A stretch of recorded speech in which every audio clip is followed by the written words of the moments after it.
Unmask the supernatural. Explore the history and future of parapsychology. Analyze legends and folklore. And welcome entertaining and informative guests as they probe irresistible mysteries that continue to haunt us. They may not always agree. In fact, they won't. But the dueling parapsychologists provide an investigative podcast that's not afraid to seek the truth and separate nonsense. With your hosts, Elliott Van Dusen and Darryll Walsh. Welcome to the Dueling Parapsychologist Podcast.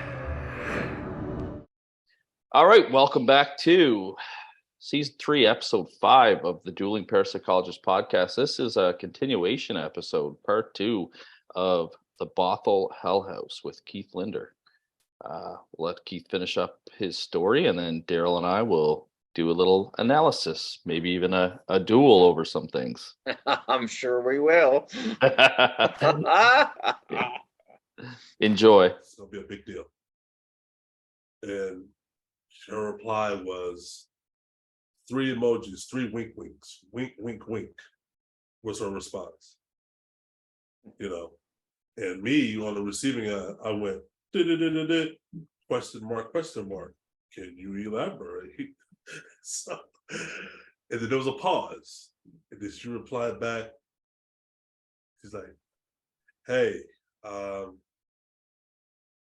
it's interesting that you should reach out to me now because me and my husband, we just got back together. I'm like, oh, okay. And she said, let me tell you something. I can't talk about it now. I'm not ready to talk about it now. Let me talk to my husband and let me get back to you. Mm-hmm. If I never heard from Rhonda again, that sentence or two told me a lot.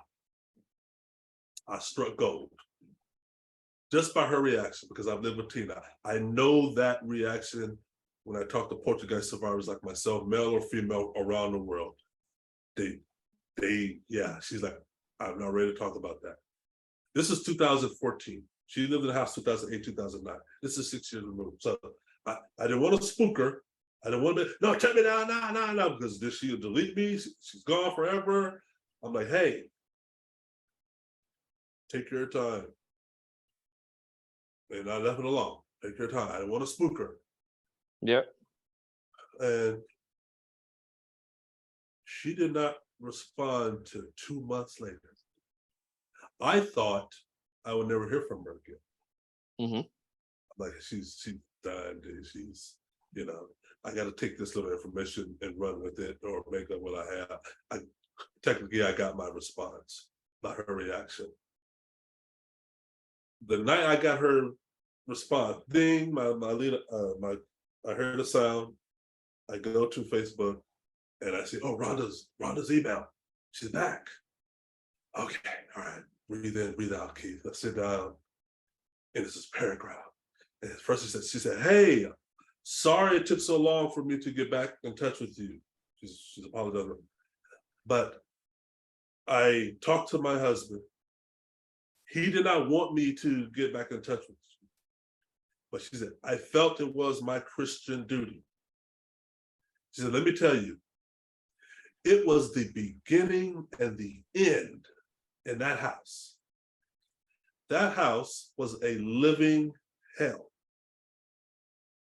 I tried to commit suicide in that house 3 times. Okay. And my son got very sick in that house. He reported to her when they lived in the house, saw shadowy figures out the corner of his eye. He still sees them to this day. Okay. Which at the time I read that, I had already begun seeing shadowy figures already. His bedroom was my office, where the postal card found, and where I was seeing shadowy figures too. She said, our nanny, we had a live-in nanny because I was so depressed and addicted to pills and medication and alcohol and was suicidal. My husband was an Alaska fisherman. we had to hire a nanny. One time, neither one of us were home, just the nanny and the kids. And the nanny woke up, or the night before, heard loud footsteps throughout the house. And when the nanny went downstairs, she saw every kitchen cabinet door open. The nanny took all the kids, this is Bothell, Washington, and drove them to Yakima, Washington, where her family lives. Yakima is about 500 miles from the east side of Washington. Got to go to the mountains to get there. And she said, TVs would go off and on all the time. She said, one time I was standing outside on the patio, the backyard, remember where I was getting locked out? I was having a cigarette. My baby was in a high chair. I had formula boiling on the stove, and I went outside to smoke a cigarette. My baby was in the high chair. I put him by the door facing me while I went outside and smoked, but I left the sliding door open. She said, when I turned back around to go in the house, the sliding door slid shut and locked her out. She said, I had to use a rock somewhere in the backyard to break the glass to get back into the house. And she said, the house felt like it was alive. Now, I'm going to receive it into this. My mind is blown. Well, she just described a lot of the same activity that you've witnessed. Yeah. Same activity we had been through. And that's how you know, it takes one to know one. You know when you meet a family member, because she's like, that happened to us. Yeah, kitchen cabinet door, sliding door. Oh, it all makes sense. Feels like it's alive. She said it felt like there was a dark cloud over that. And she said, I was raped in the house. She said, I was raped in the house. My husband was away. She said, I don't want to talk about it, but I didn't press charges, but I was physically attacked in the house. And she just said she was always suicidal. Now, this is 2014. My mouth has dropped. I'm like, because now, of everything we've had, we know we're in the house from hell. We know we're living in the house from hell. And we've seen a lot. Me and Tina have seen stuff. I've seen stuff. It's a different feeling, a confirmation. It's going to sound weird saying this, a little bit of relief to know somebody else can substantiate what you've already experienced by their own experience, because it's the same house. Okay? And the things that she was saying, we've already experienced at times 10. They moved out. She said, we were done. We were done. And yeah, now Rhonda eventually, regrettably, succeeded in killing herself. When the paranormal teams who came in the house spring of 2016 went public with their evidence, we had always maintained some sort of contact, me and Rhonda. And I wanted to go back to her to let her know we have some answers about the house. You know, you're not crazy. And I want to, if I can, I want to comfort you and let you know what the paranormal teams found. You, me, because Tina broke up with me, your ex broke up with you, but y'all back together. And y'all probably had many arguments. And y'all did not know the root cause of it, but y'all did, like we did. And it was not your fault, it's not his fault. We were in over our heads like you were. There was something in this house, you know, whether it came before you and him moved in or during, we'll never know. But this is what we found. This is what the paranormal teams are finding. And they found a lot of stuff. So when I went to her Facebook page, I was about to email her with this information. And I saw the thing on her wall of her son, where his mom had just killed herself. She walked in front of a moving train in Montana. That's where she was living.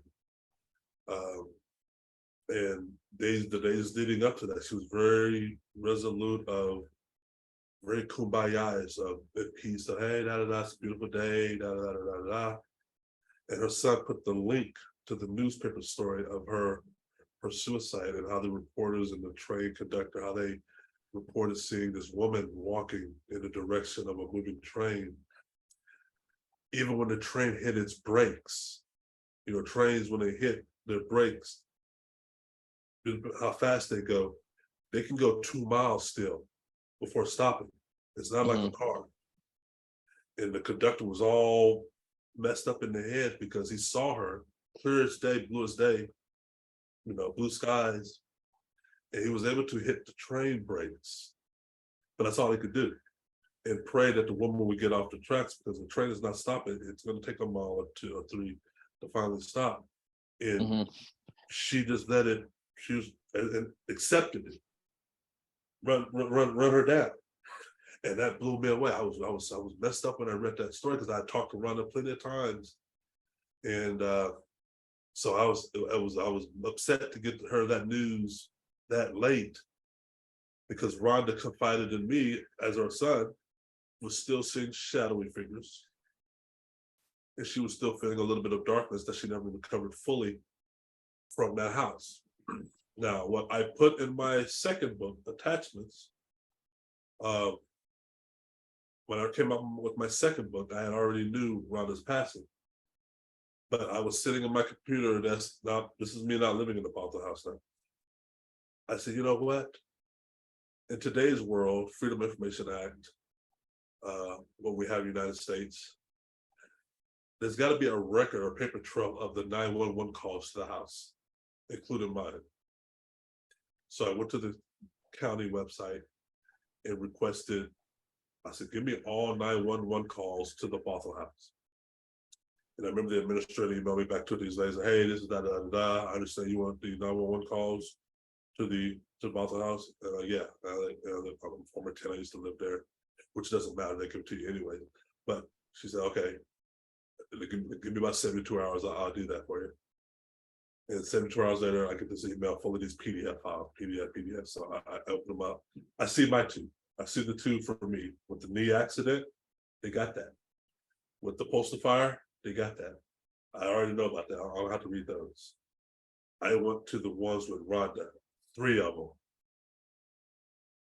All 3 of her suicide attempts were captured by the 911. There's a record of it.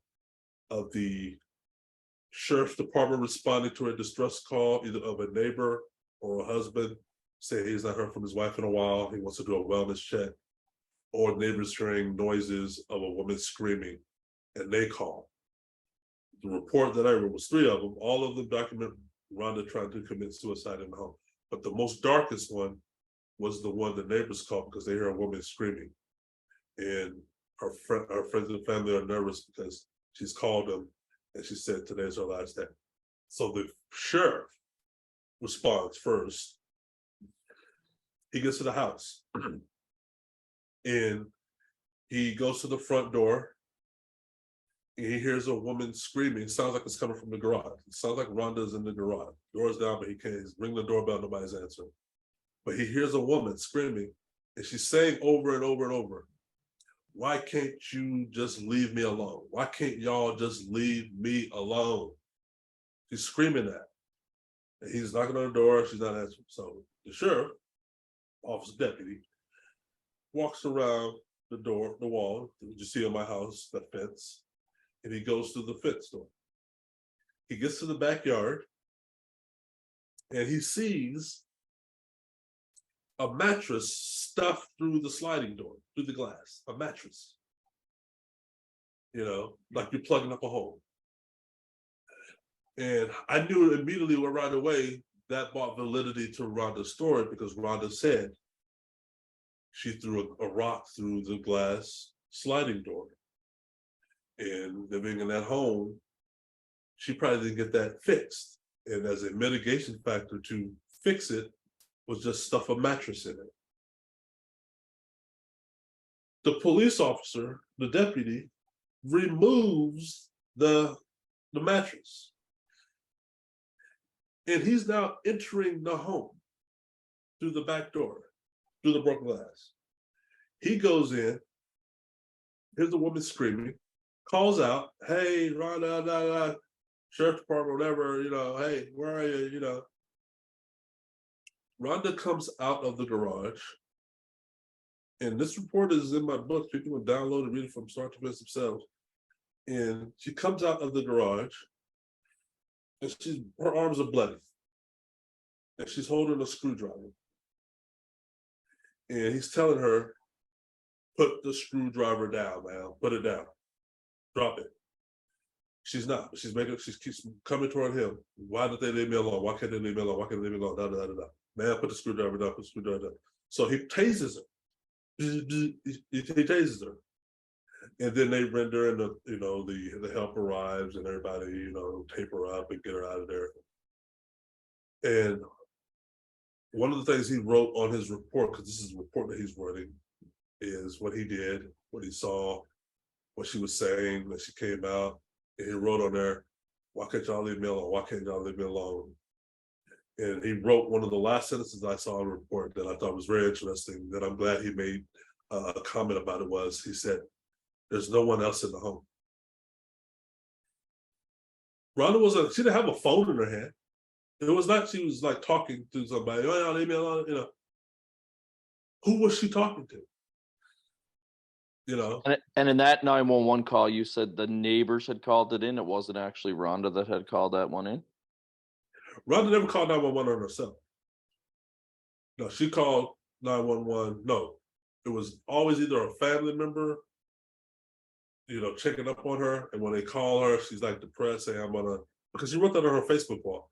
So they would send not the sheriff department, there's a department, psychiatrical, psychology, whatever.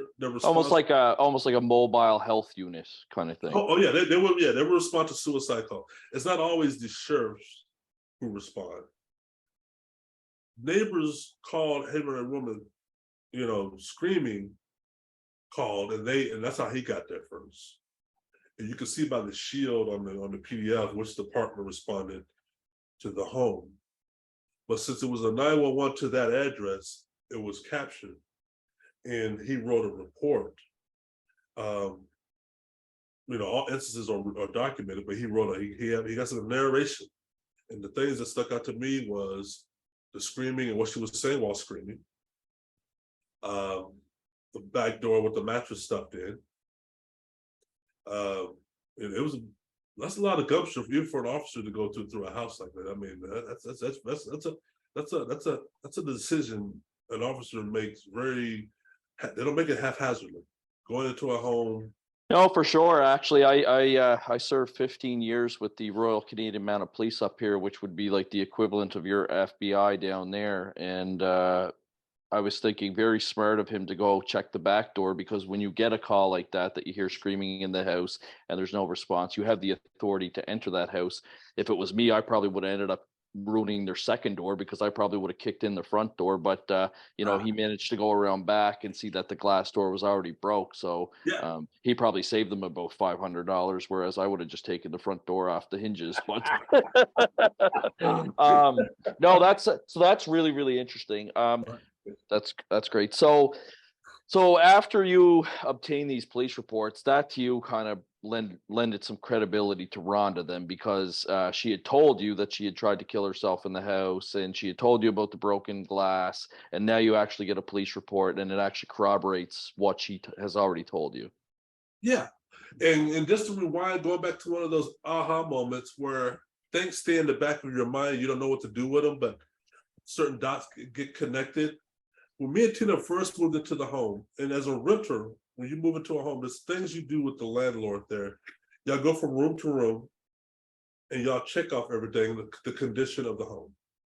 And y'all get to an agreement of, this is how the house looks now, this is how it should look when you leave, Mm-hmm, mm-hmm. And so we're doing all these checks off. And I remember a few days later, because the weather started getting warm, that the sliding door, the one I was going in, even when the housewarming party, it didn't have the sliding screen. And I thought that was weird. I was like, Pacific Northwest, we don't have really central air in our homes. I need a sliding screen door. And I remember it was not there. And I called him, I said, hey, there's no sliding screen door on the back door. Is there a way I can get one? He's, oh yeah, okay, yeah. You need to just go to Home Depot or whatever and get one and have it installed and take it out of your month's rent or whatever, you know. And I did. Once again, he never came to the house. But I was always, and I asked him, like, I wonder what happened to the original screen door. Well, I know now. When the door was replaced, it made the previous screen door irrelevant. Because it probably didn't match anymore when they put a new glass there. And that screen door was probably irrelevant, and they never got around to putting another one on there. But that was early 2012. And then Rhonda telling me about her incident with the sliding door. My own incident with the sliding door. Seeing it written in black and white with the police officer, seeing the mattress stuff, pretty big mattress to stuff a door like that. I thought that was just interesting.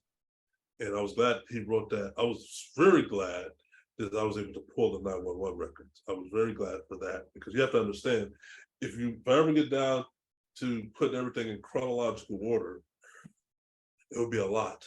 But the book's already done it for me. You got to go from 2008 to 2009 when Rhonda and them were in the home, and understand when they were having their activity. Me and Tina weren't even a couple yet. I didn't even talk to Tina. Me and Tina didn't meet till 2010. When me and Tina had met, Rhonda and them had already left the house. So it kind of puts you in an understanding mode of how things transpired and how this house has a history and a story. There are things I'm pretty sure even that I'm missing, because I never talked to all the previous tenants. I just couldn't find them. I tried. I was glad to find Rhonda, but I tried. Every person whose letter was on the letter, I tried to find them where I tried, but the trail grew cold. But the neighbors had sort of fill in a few blanks. Like the house you see in the background next to our house, the neighbor would volunteer. We didn't ask, they volunteered. Once they start seeing all the Ghostbuster vans pull up, of how their pets in their houses, because people keep dogs and cats in their houses because of the eagles and the coyotes, their animals don't go to the rooms that are closest to the Bothell house. They notice that, or when they're walking their dog in the neighborhood, they act weird as they're passing by the Bothell house. And they just think they would volunteer, like, oh, that's weird. Once they say the ghost van, then it would make them come over to have a conversation with you. Oh yeah, that's weird. Yeah, and so just all those things. Now, you did a lot of research on this house. Did you research your neighborhood to see if there's anything going on in your neighborhood, such as, like, was it developed on a previous landfill? Are there high tension power lines in the area? What kind of research did you do on the physical environment? The investigators did the high level research of, trying to find ley lines or high tension power lines, and found that what we did find, because some of the wall writing, we didn't talk about that much, but some of the wall writings, the black oil, was later discovered, Native American symbols, the upside down man. If you Google that, it means a man has died or is about to die. When Native Americans draw that symbol of the upside down man, they're very specific. It doesn't also mean, oh, you died therefore draw an upside down man. It means you died of a disease, mainly smallpox. Okay, smallpox was a result of your death, and that's how they drew that symbol. Or you was murdered. So I thought that was interesting. I was able to find and document and prove Bothell, pretty much like the Pacific Northwest, all the Pacific Northwest, There was a bout of smallpox in the mid 1800s that decimated the settlers moving here and nearly decimated all the Native Americans living here. Bothell was one of the areas that was heavy hit. There were two tribes. One is the Duwamish tribe that in the mid 1800s did not fare so well with the smallpox. Civilization or settlers purposely refused to give it to Native Americans. There were many spats between the settlers and Native Americans at the time. So there was that part of Bothell. Bothell and in the surrounding areas is a logging community, or it was back then. And there were factions broken out between the logging and the mass chopping down of trees to the Native Americans and to the depletion of the salmon population. So there was always skirmishes, death skirmishes. So I thought that was interesting. And then I really thought it was interesting of why black oil. I mean, you think in my office, and I always tell people, I'll show you as I can tell you. In my office, I have this, right? This is my office. There's many markers in here, many Sharpies and markers, choose your color. Why did the Poltergeist write on my wall? It never used my pens or Sharpies or magic markers or anything. Not that I'm begging for it to, but it never did. Or pencil. And I know some people were cynics or skeptics about, it looks like spray paint on his wall. He did it himself. It doesn't look real. That's 666. Well, and going back to Ghost Adventures, even they thought that. Even they sort of alluded to that in the episode. It looks like spray paint. Well, if you think it's spray paint, then why didn't you have the substance tested?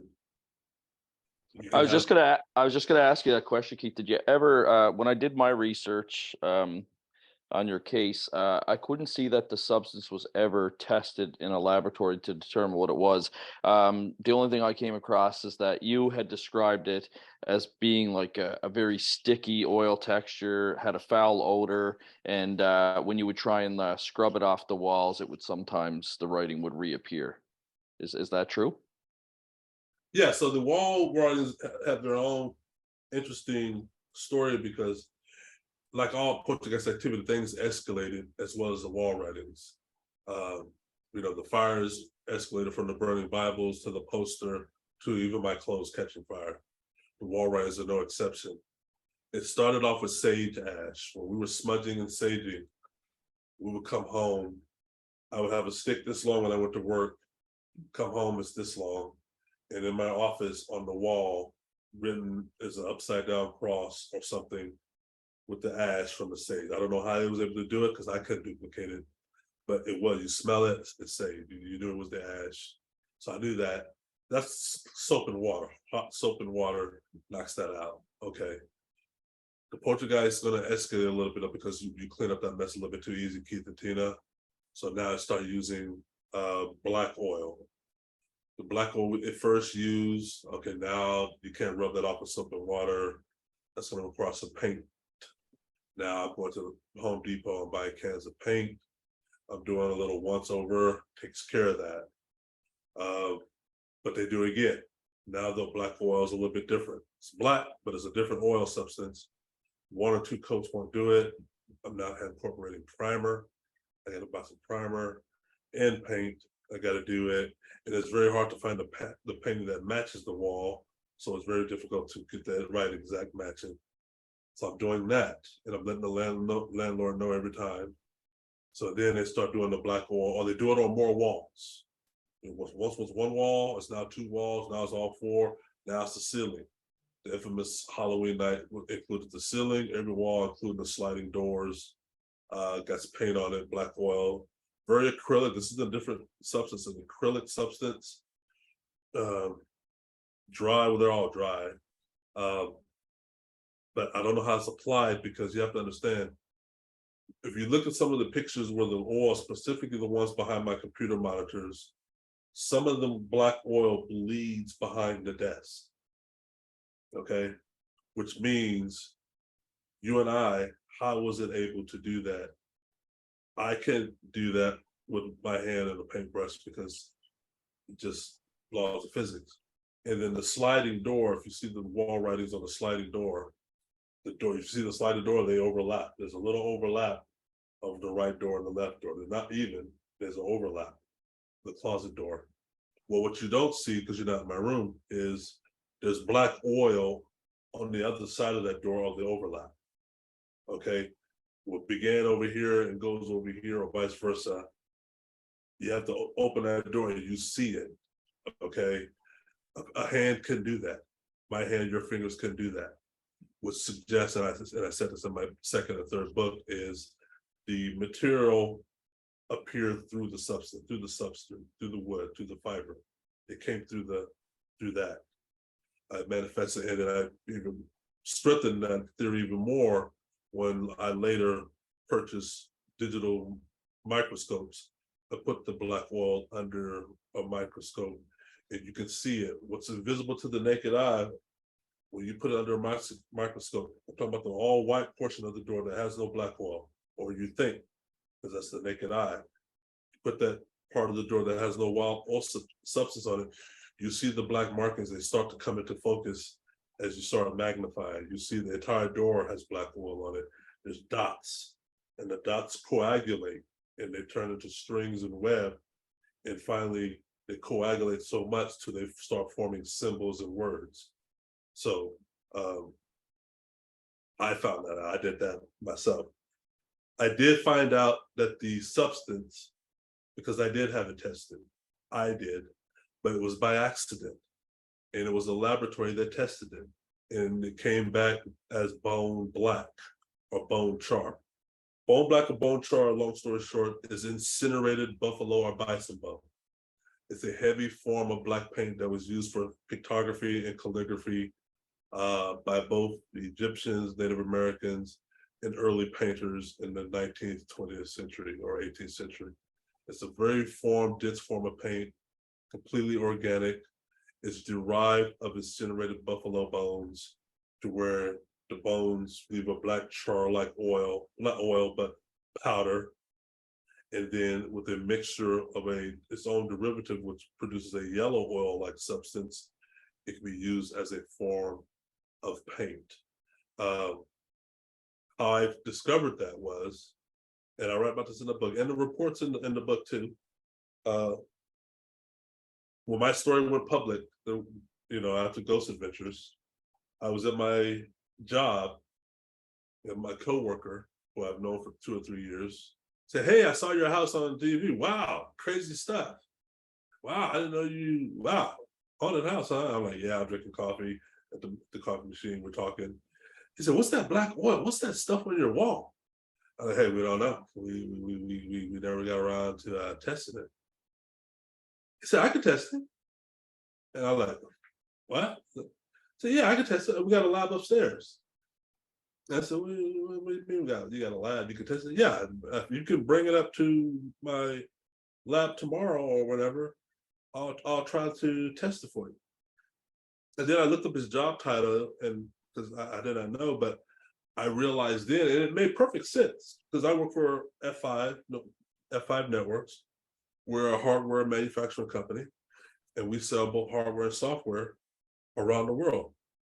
And one of the things we do, well, I don't do it, but there's a department that does it, is when you build something, a hardware period, and you to sell it to other countries or get it to go to other countries, to be accepted through other countries, you have to keep a stock of the makeup of that item that you want sold in other countries, and customs has to approve it.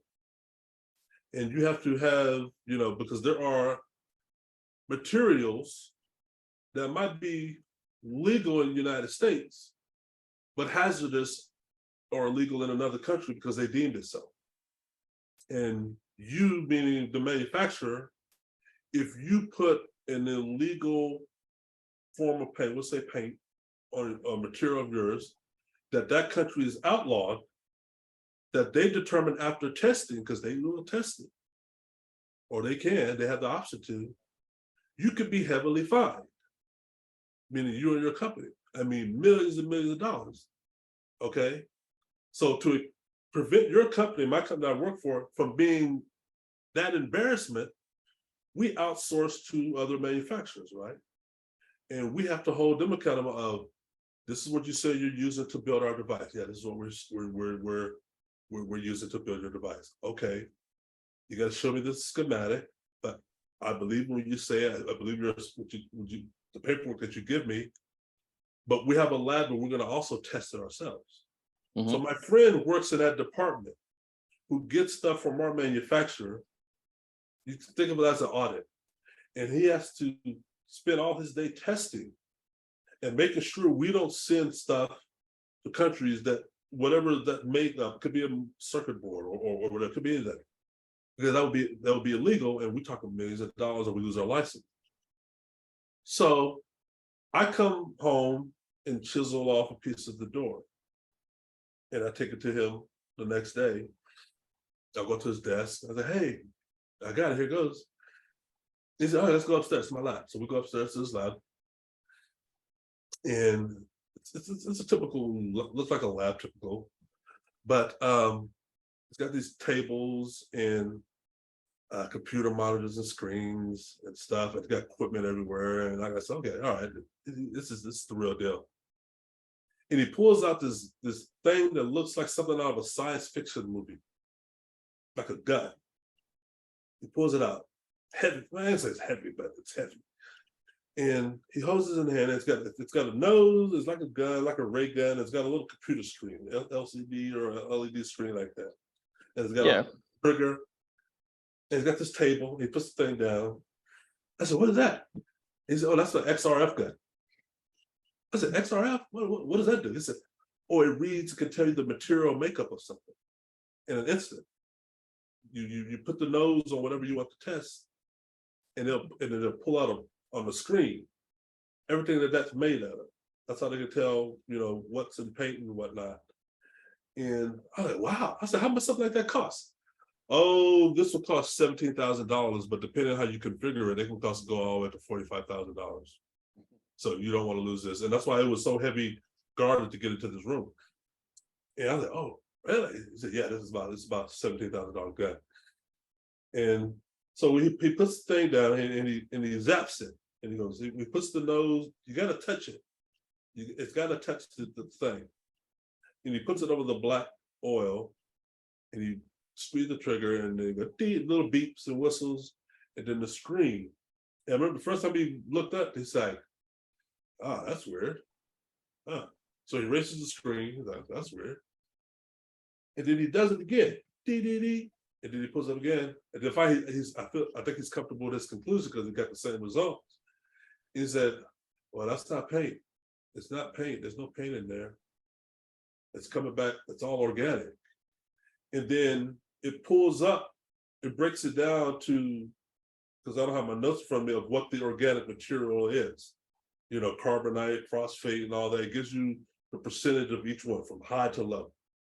And I was like, wow. And so he goes to a notepad and he writes everything down. And he was able to tell me what it's not. Okay. So the first thing he said, it's not paint.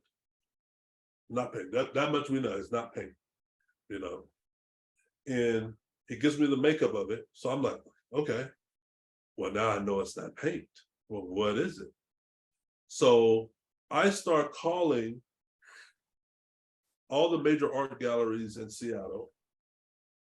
I call the major art gallery in Washington, D.C., in Chicago, in LA.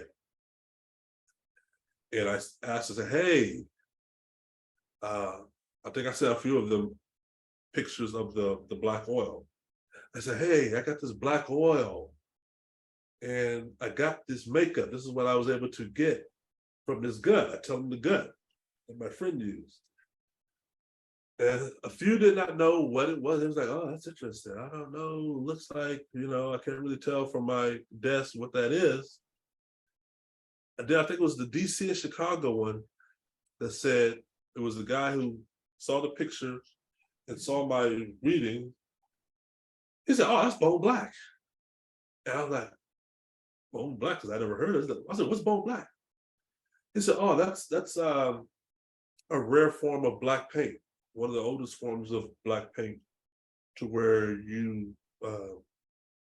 it's from incinerated buffalo or bison bone." And I said, "Really?" I said, "Well, who would do that?" I said, "Well, it's ancient.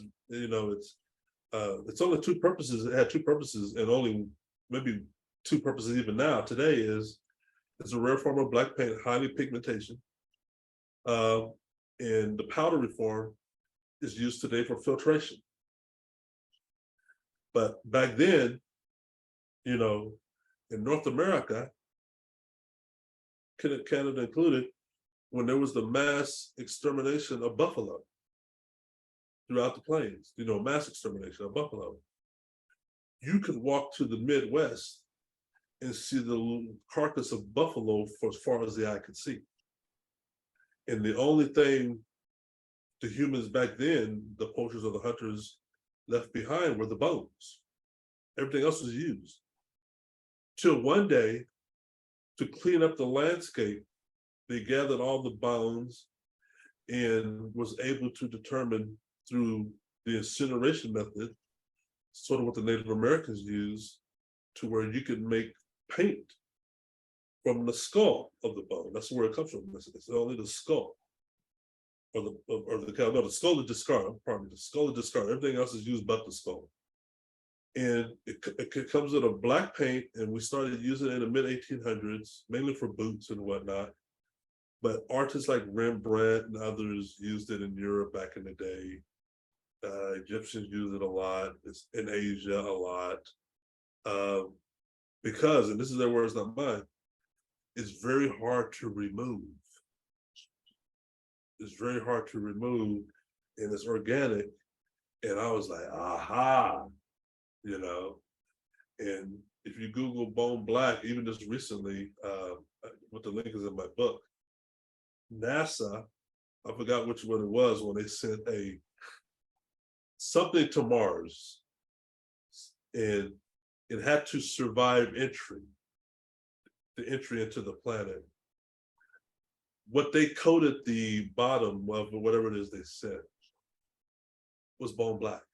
And it was a big article in a science magazine, not Paranormal Science, where they said, we use Bone Black because it can absorb an enormous amount of heat. And it's going to need to absorb an enormous amount of heat to crack Mars's atmosphere or whatever. And they were talking, there's a video, an awesome video, an article, blew my mind away. But the thing I took away from it was, when you paint it, it's insoluble, meaning hard to remove, and water won't do it. And even if you paint over it, it bleeds through the paint. It almost has a built-in mechanism to bleed into things. And that's why we were doing coat after coat after coat after coat after coat. Once the paint dries, you can still see it. It just drove me crazy.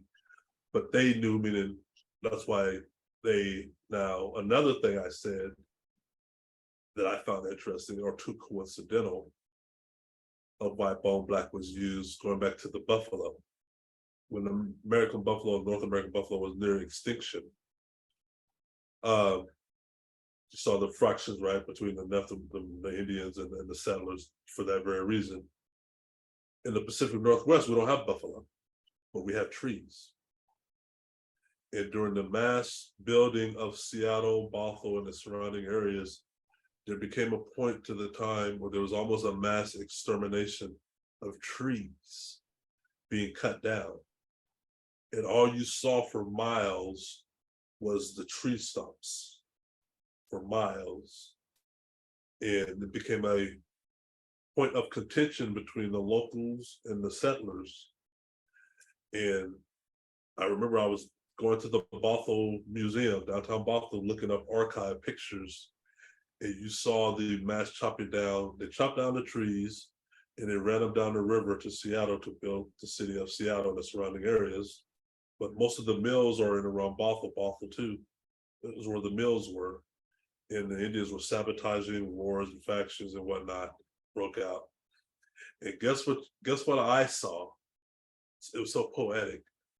Pulling a big trolley full of trees. Guess what I saw pulling that? A bison or a buffalo. A whole like 6 or 7, not horses, but ox pulling the trees to the river. And I was like, I'll be damned. Interesting. I've got 2 more questions for you, Keith, and then I'll turn it over to Darryll. I'm sure he's got some questions for you as well. The first and obvious question: how come Tina doesn't talk about this? There's really nothing that I was able to locate during my research which states why she hasn't come out like you have. Like, you're obviously very public. You've done podcasts. You've written a couple books. How come Tina's gone silent on this? Tina, to her credit, going back to, like I said, she didn't really want to talk about it a lot in the house, and the activity stopped. Definitely want to talk about it.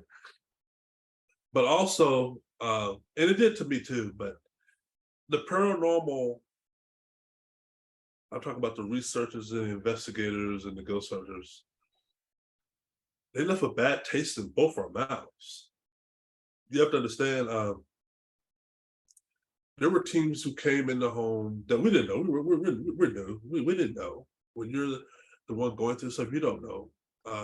But we expected those who came in, maybe it was a little bit naive, but still, that people took advantage of our haunting.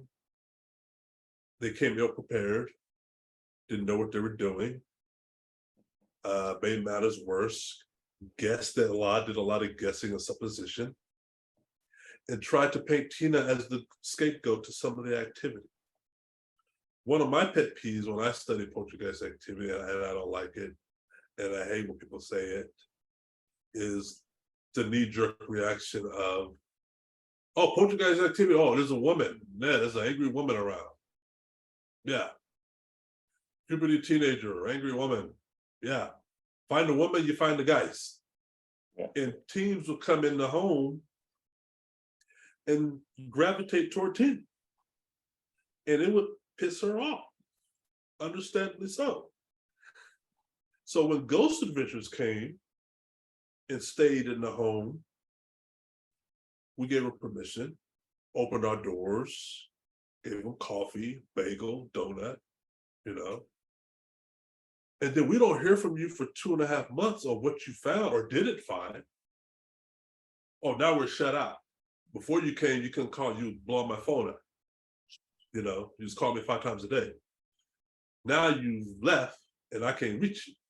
So when the episode aired, and I don't know if you saw it or not, toward the end, there's a scene where Tina's in the room with Zach, and it's pitch black. And they're roaming around and they almost headbutt each other. Well, I was there when it happened, as was the people in the house. And how the episode showed was Zach saying he's getting, and I'm paraphrasing, weird vibes from Tina. And Right. I do remember reading that. Yeah. Said that as they meet eye to eye on the show. In the internet, especially the troll sphere and paranormal teams, took that and ran with it because Tina became the scapegoat. Tina's weird. Look at that. Yeah. But that's Zach's voiceover. Zach's in a studio. We were there when that happened. They did almost butt heads. It's pitch black. But when Zach saw Tina, he screamed, he went, because if she jumped back too, and Tina said, oh, Zach, stop acting like a pussy. She said that. And we all laughed. The people in the garage who were watching, everybody bust out laughing because Zach. And we thought it was a moment of levity because we didn't know nothing about Ghost Adventures. And I later learned that one of Zach's, I guess, characteristics for the show is he's the Mr. Scaredy Cat or whatever. Yeah. But Kind of the character that he has developed into, yes. Yeah. So we didn't know that, but she said that, so they all busted out laughing. And then when we see the episode of how they portrayed Tina, she was done. She was done. Tina knew And I run every book by her. We stay in communication. We did when the books were coming. And it just takes one person to tell this story. But she's done. And I understand why she's done. I remember when the guys from the UK, when they were interviewing me for 4 months before they came, they asked me, can we talk to Tina? When we get there, will Tina be there? I'm like, hey, let me just tell you right now, there is no Tina. You're gonna have to be able to make out what you want about this house without Tina. Mm. And they asked me a few times, they would drop it. I'm not reneging. I'm not going to even ask Tina. I'm not even going to insult her by asking, because Tina's done. And I, being the one left standing, if you will, I tell people, and maybe this is the only silver lining, if there is to be one, about this case, is what made me double down on everything you just said about the internet and me and taking the ball, run with it, and not Tina.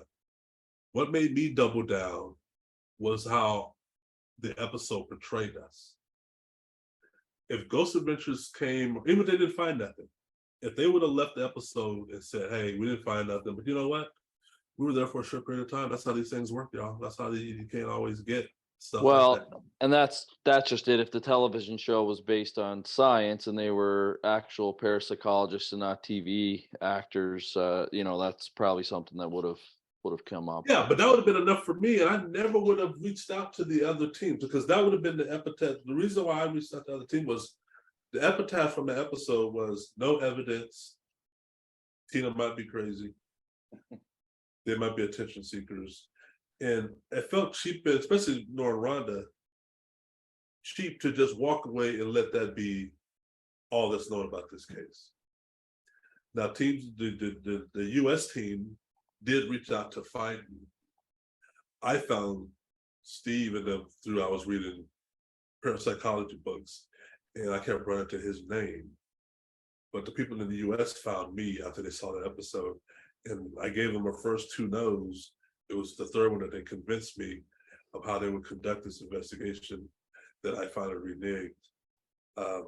But yeah, to answer your question, yeah, Tina, no, and I understood why, because go back and look at those ugly things on the internet after the episode aired about Tina, the racial epithets, the drawings and the pictures.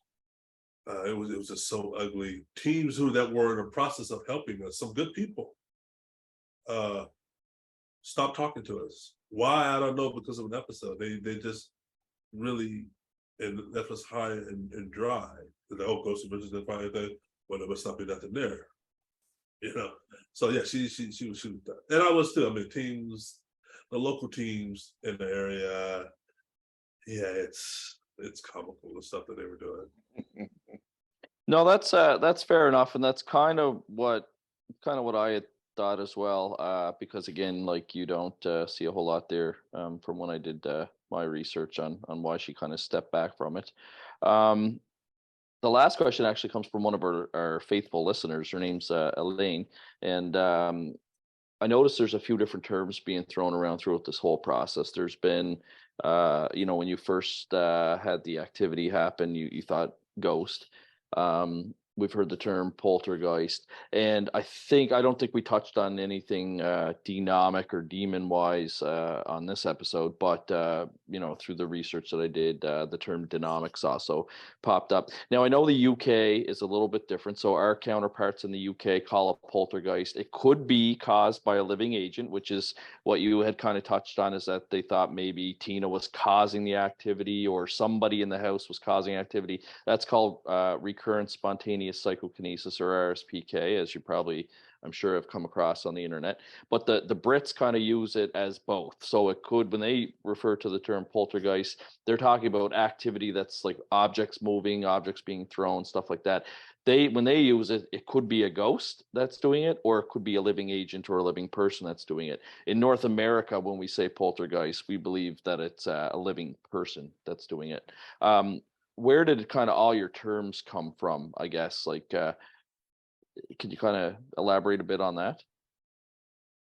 Yes, I tell people, if you take this case in its totality, of all the activity that we witnessed and experienced, and the evidence that the teams witnessed and captured, Rhonda, her kid, me, the nanny, all this stuff, there's so much for multiple categories here that even to this day, which riddles the mind of a lot of researchers like yourself, because I talk to them.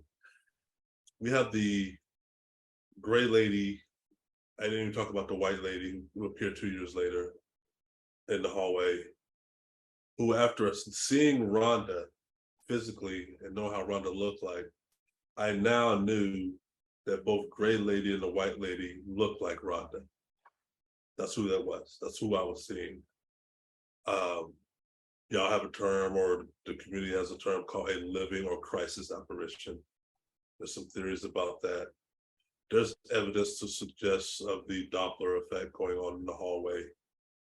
When the house is empty and they're monitoring it, they're picking up children screaming, Rhonda, or I didn't say Rhonda, but a woman screaming. And it just goes in with the screams that I know Rhonda told me about, and the screams that the police officer heard, that you can sort of maybe make a case of why that is. The apparitions, the shadowy figures. We didn't talk about the insects, the appearance of the insects, the flies appearing, the foul stench smell. I'm facing you, I can smell it. It's putrid. It'll knock it to the ground. It's horrible. You turn this way, you don't smell it anymore. You turn back this way, there it is. It'll floor you. It's gone in a nanosecond. I, even now, periodically, not much, but periodically, definitely a lot in the Bothell House, in my second place of residence, we're having my sheets tugged or pulled or yanked off the bed. Poked and prodded while sleeping, jabbing me in the back, kidney area, constantly while sleeping, through the mattress on my back while sleeping. This is in the hotel rooms that I travel abroad with, that I'm traveling on business. So it's not only confined to the house. This is me at 35,000 feet in the air, being poked and prodded from the seat, the plane seat. I document all that. Then it's these shadowy figures that I have seen with my naked eye, and the women that I have dated have seen. I'm on a date, we're watching a movie. This is 2 years removed from the Bothell House, and the shadow figure runs across the floor. She sees it before I do, or sees it better than I do. I met her at a jazz concert downtown Seattle, 2017, 18, 19, and drinking glass. I put it down on the table. We listen to the music, bobbing our heads, and the glass just obliterates in front of us, to the point to where it's noticeable by the waitress. Oh my gosh, she's rushing over with a towel. Are you okay? My date is freaking out. Me, coming from where I live, not so much, but it's weird. And then later, my date realizing, oh, I lived in a haunted house. Goodbye. People I know have an activity themselves. So there's a lot where I'm going with this. There's so much there of, I think with Rhonda and her experience and her family 5 years before we did, proves that it was never about a living agent of me or Tina. It's this house. Go through this house and come out of it.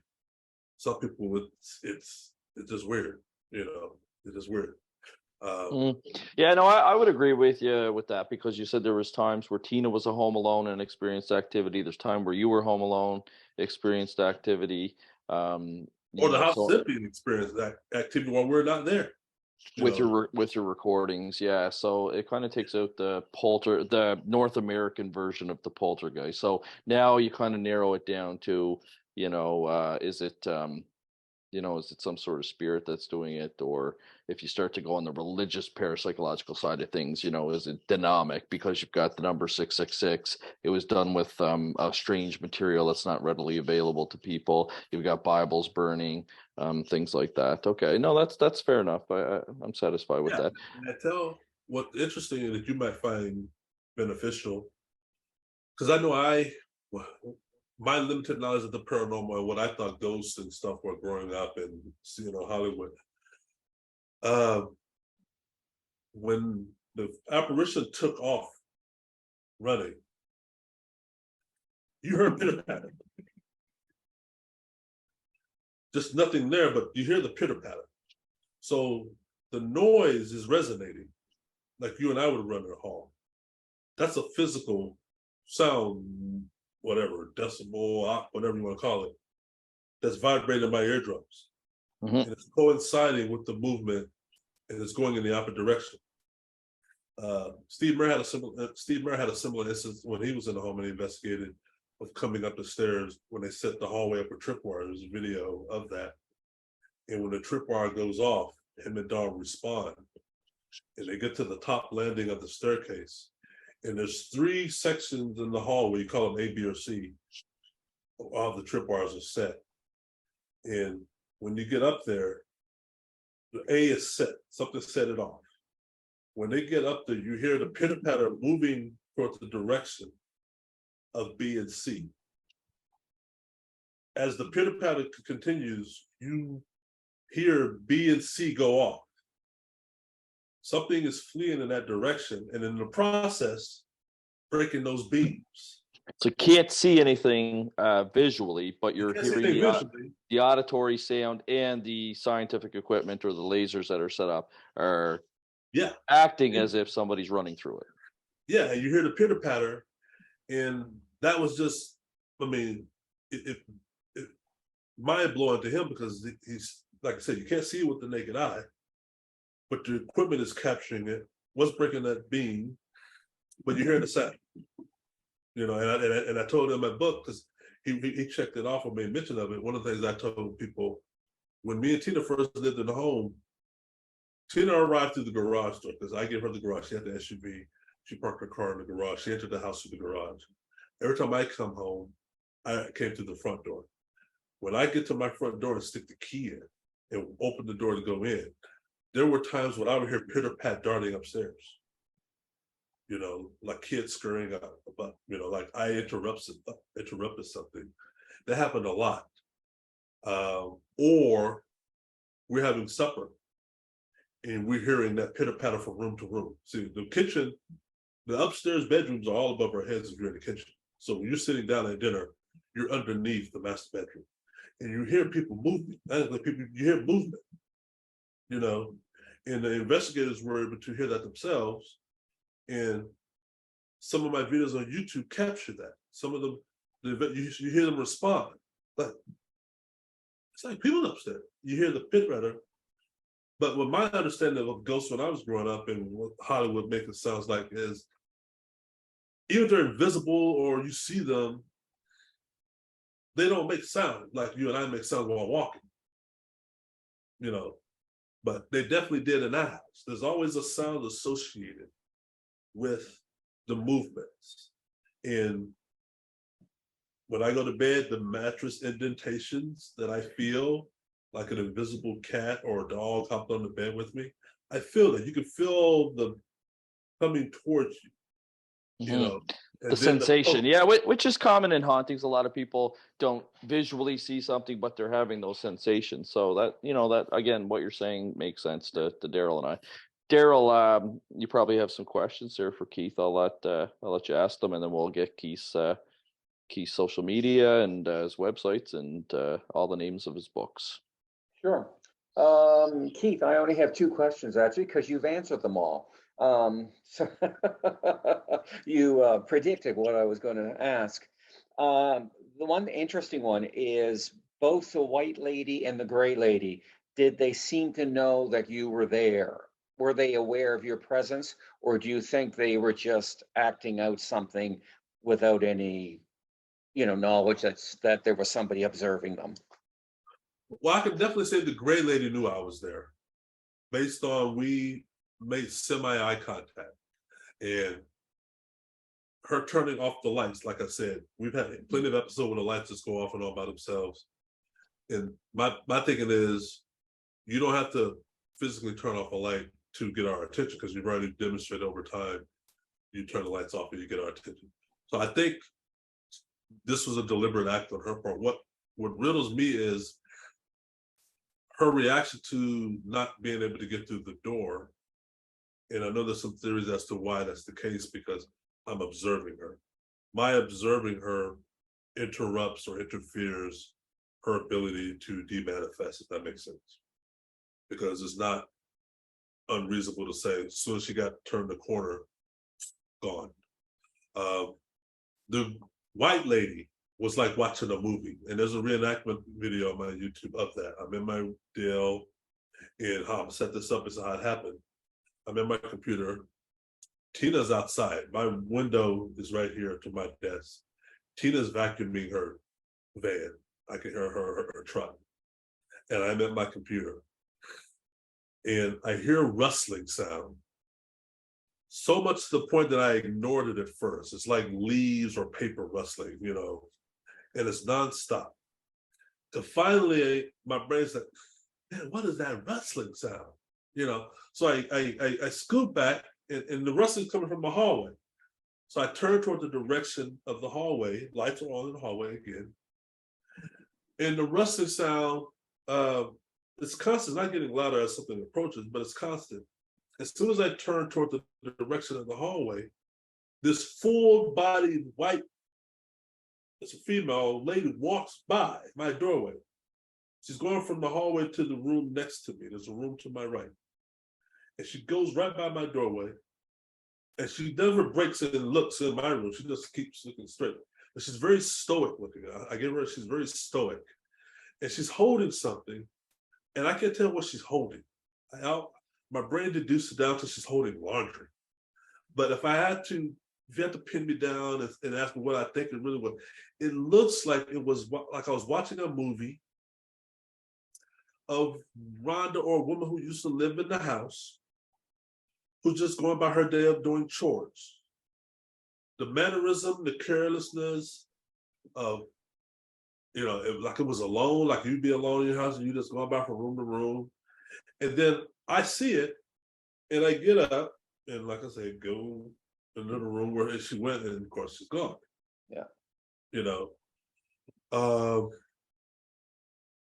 The third apparition, because I didn't tell you, but I'll tell you now, is a great lady again. Now I would say this is a little bit different.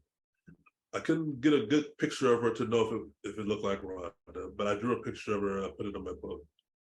I'm working from home one day, and I'm in the kitchen table with my laptop. And I'm working, and I'm typing away, and all of a sudden I get a feeling of like I'm being watched. And the only analogy I can give you is, if you're ever in a forest, in the woods, camping, and your nature just shuts up. You hear nothing. And I'm typing away, and that's what it felt in the room. And something in my brain says, look up, Keith, look up now. And I look up, and when I look up, I can see my staircase. There's a woman head peeped around the staircase, the wall. She's peeping at me, she's looking dead at me. And her eyes are buzzed out, hair frizzy, like she stuck her hand in a socket. And she's looking at me, you know, we make eye contact, we lock. And she darts her head back. And as soon as she does that, going back to the steps I was telling you, I hear up the stair, okay, she's on the landing. Now she's on the way up to the final step. And then I hear the steps, she's in the hallway. And then she's in the bedroom, I hear that. And I know where she's at because her steps did not taper off till it got to above the kitchen sink. The kitchen sink, if you go upstairs, is our bathroom. That's where the sound ended. And I didn't feel comfortable to get out of my seat until the sound stopped. Because that's when I heard the sound ended, that's when I got up and went and followed the trail. And it stopped at the farthest point in our master bathroom. Right. So that was that. But yeah. Okay. Second question, and it's a quick one.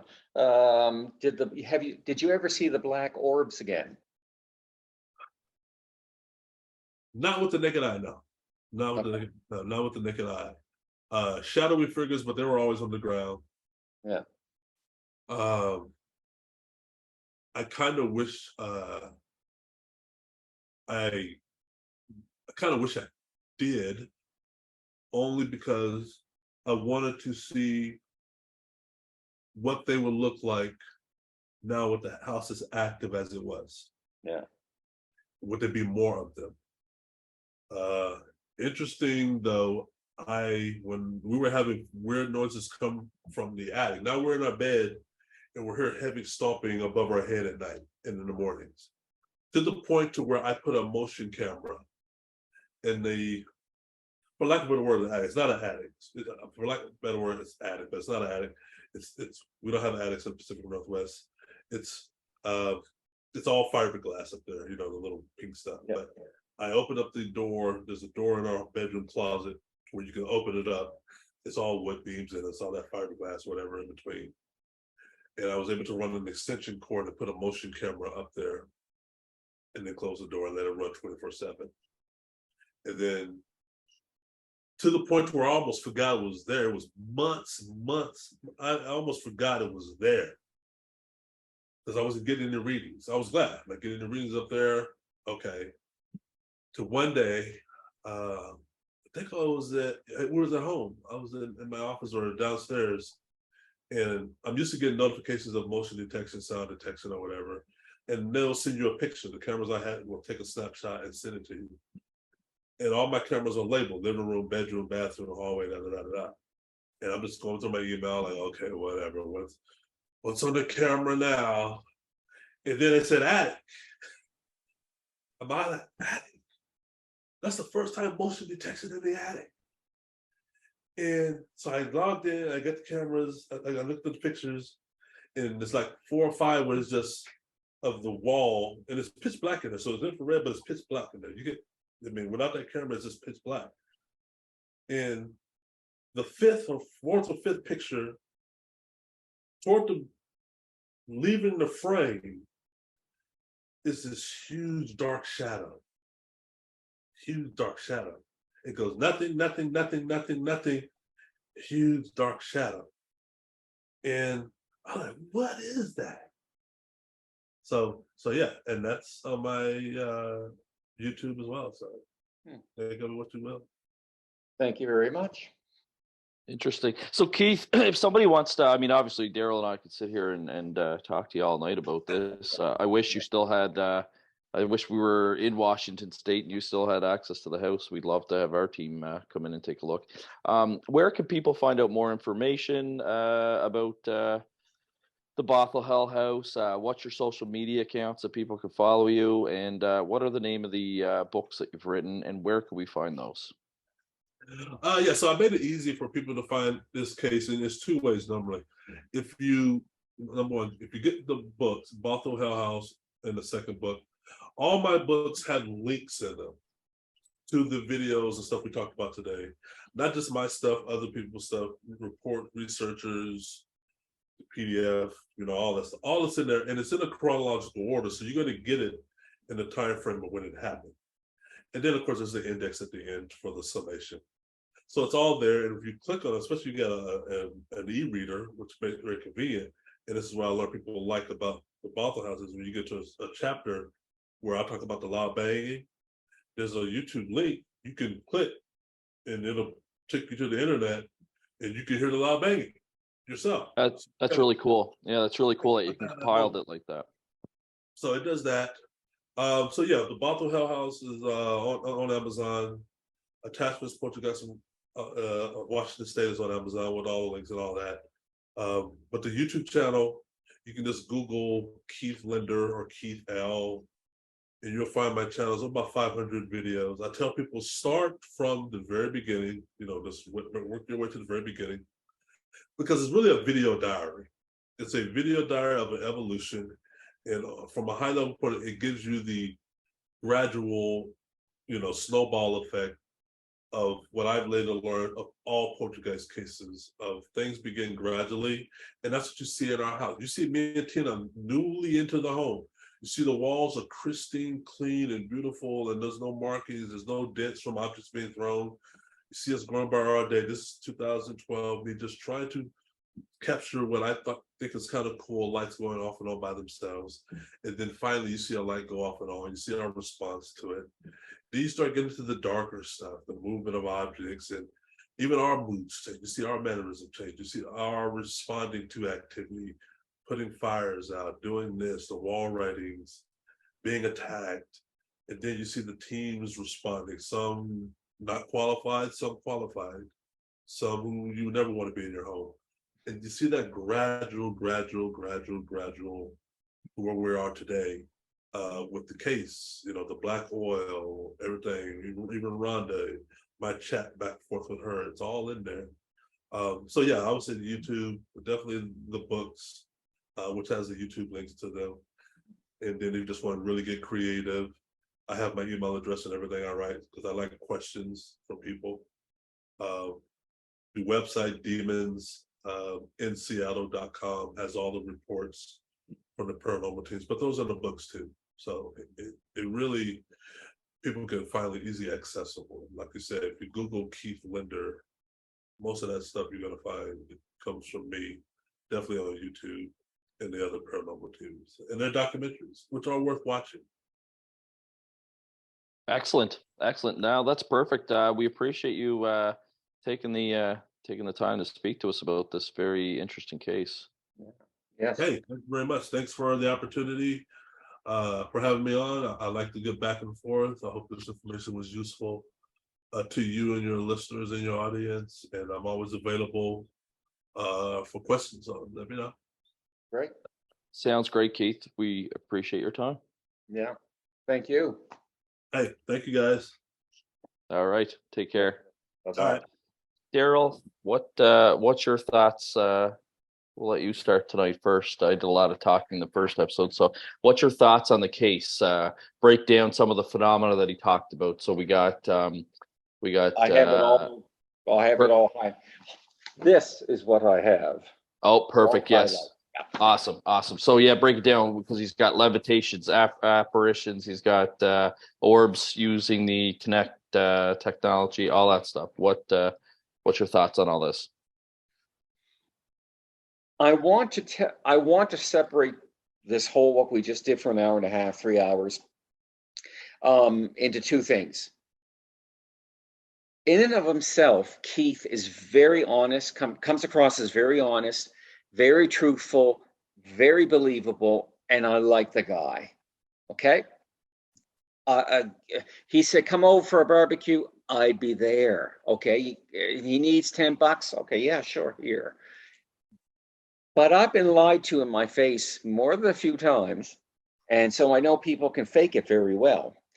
But there's just too much stuff happening. It's the kitchen sink syndrome. Everything is thrown in there. Now, part of it might be just I read a book called The Intruders, and I mentioned it in the first or second thing that we did, and by Pat Montandon. And the first time I read it as a teenager, I thought, wow, that's some haunted house in San Francisco. Read it just about a year ago, and with more knowledge about anxiety disorders and that, I realized nothing there. It's all her perception of it. And I think a lot of it might be, there's a lot there that could not be supernatural, but real. For instance, the booms or the banging against the house. Well, guess what? They're black. Is his girlfriend white? No, I believe she's black as well. Okay. Anyway, nice neighborhood, black people move into it. Yeah, I can see that coming in the United States some fast. So it's possible that could be explained by just the neighbors being assholes. Let's see what else I found. I was interested in a lot of stuff like shadows out of the corner of their eyes. I thought I saw somebody just 15 minutes ago in my bedroom as I was getting this stuff together. I refused to look to the left because I just refused to give in to them anymore. So that's not a big deal. Let's see what we have here.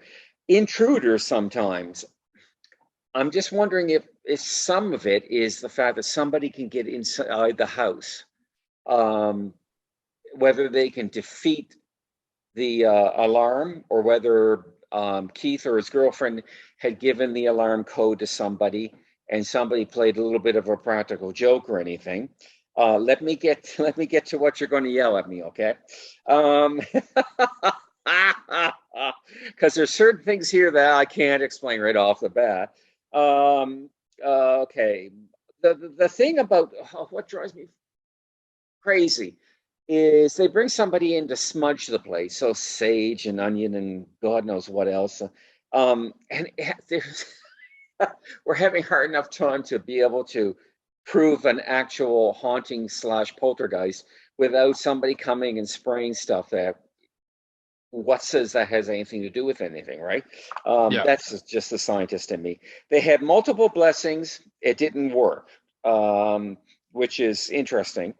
Often I find the multiple blessings will work because it's all in the person's head. But if there's an outside influence banging on the house, intruding into the house and doing things, well, they're obviously, a blessing's not going to work at all. Typical landline won't work. Big deal. Lights go off and on. Where are we here? God, felt being watched. Well, who haven't we all? Boom and plants. What the hell is that?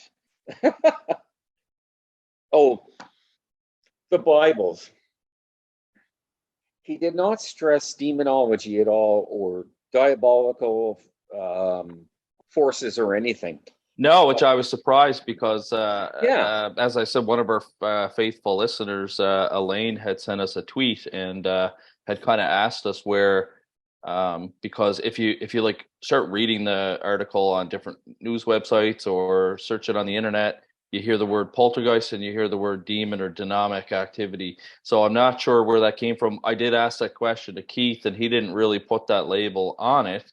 He did say, obviously, with the Bible burning and stuff like that, people may have associated that as being demonic, but Keith didn't really come out saying that it was a demonic entity or spirit or anything like that. So I'm just wondering if one or the other, in particular his ex-girlfriend now, wasn't playing him for something.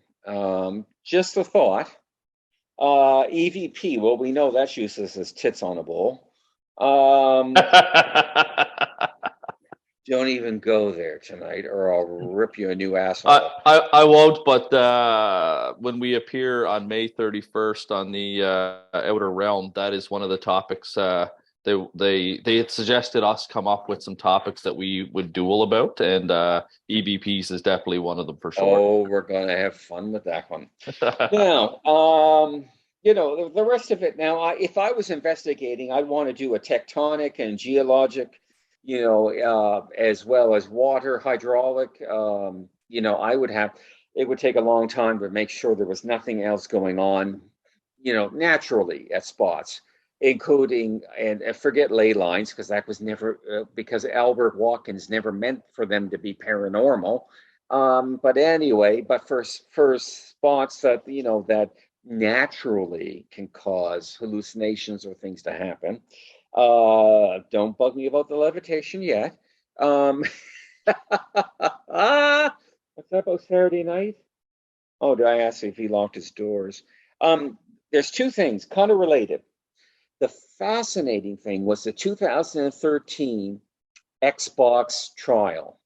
Yes. Yeah. And that it saw more than who was in the house. Now, he mentioned it in detail, and then he left it without any conclusions. What did Microsoft or these people at least conclude? What Right, was and causing?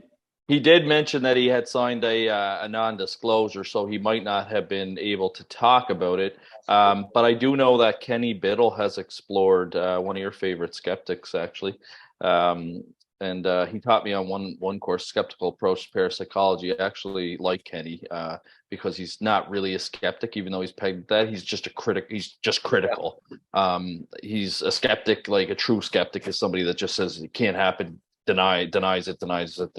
Yeah. Whereas somebody that's critical is like Kenny. He takes things apart, he examines it. They were selling, like I told you one time, those ghost balls that flash allegedly if a ghost crosses it. It was a cat ball from the dollar store. You know what I mean? And people are out paying $6.99 for them. So Oh, I know. But I know Kenny has kind of examined that technology, and there has also been some issues with the radar or the LiDAR, whatever Tesla uses, to kind of detect objects in the road, because people were starting to see ghosts in cemeteries or people walking around in cemeteries. But there was somebody remember hearing about that. Yeah, there was somebody that did like an analysis on the software and basically found out that it's some sort of glitch with the software. Basically, I'm not a techie person, so I can't even begin to explain it. But basically, people aren't seeing ghosts show up on the radar. It's something to do with the software. It doesn't matter as long as they're happy. Yeah, so I often wonder about that, because obviously when Keith was using the Kinect technology, it wasn't released to the public because they were doing a trial on it. I know that since then, I think it was an article or a video that Kenny Biddle did.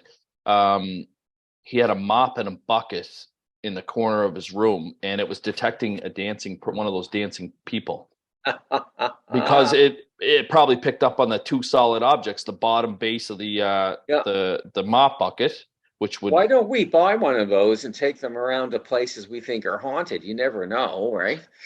Well, it's funny. Pick up a mop and a bucket, and obviously the mop itself, it must have detected it as like a human body kind of thing. So, exactly.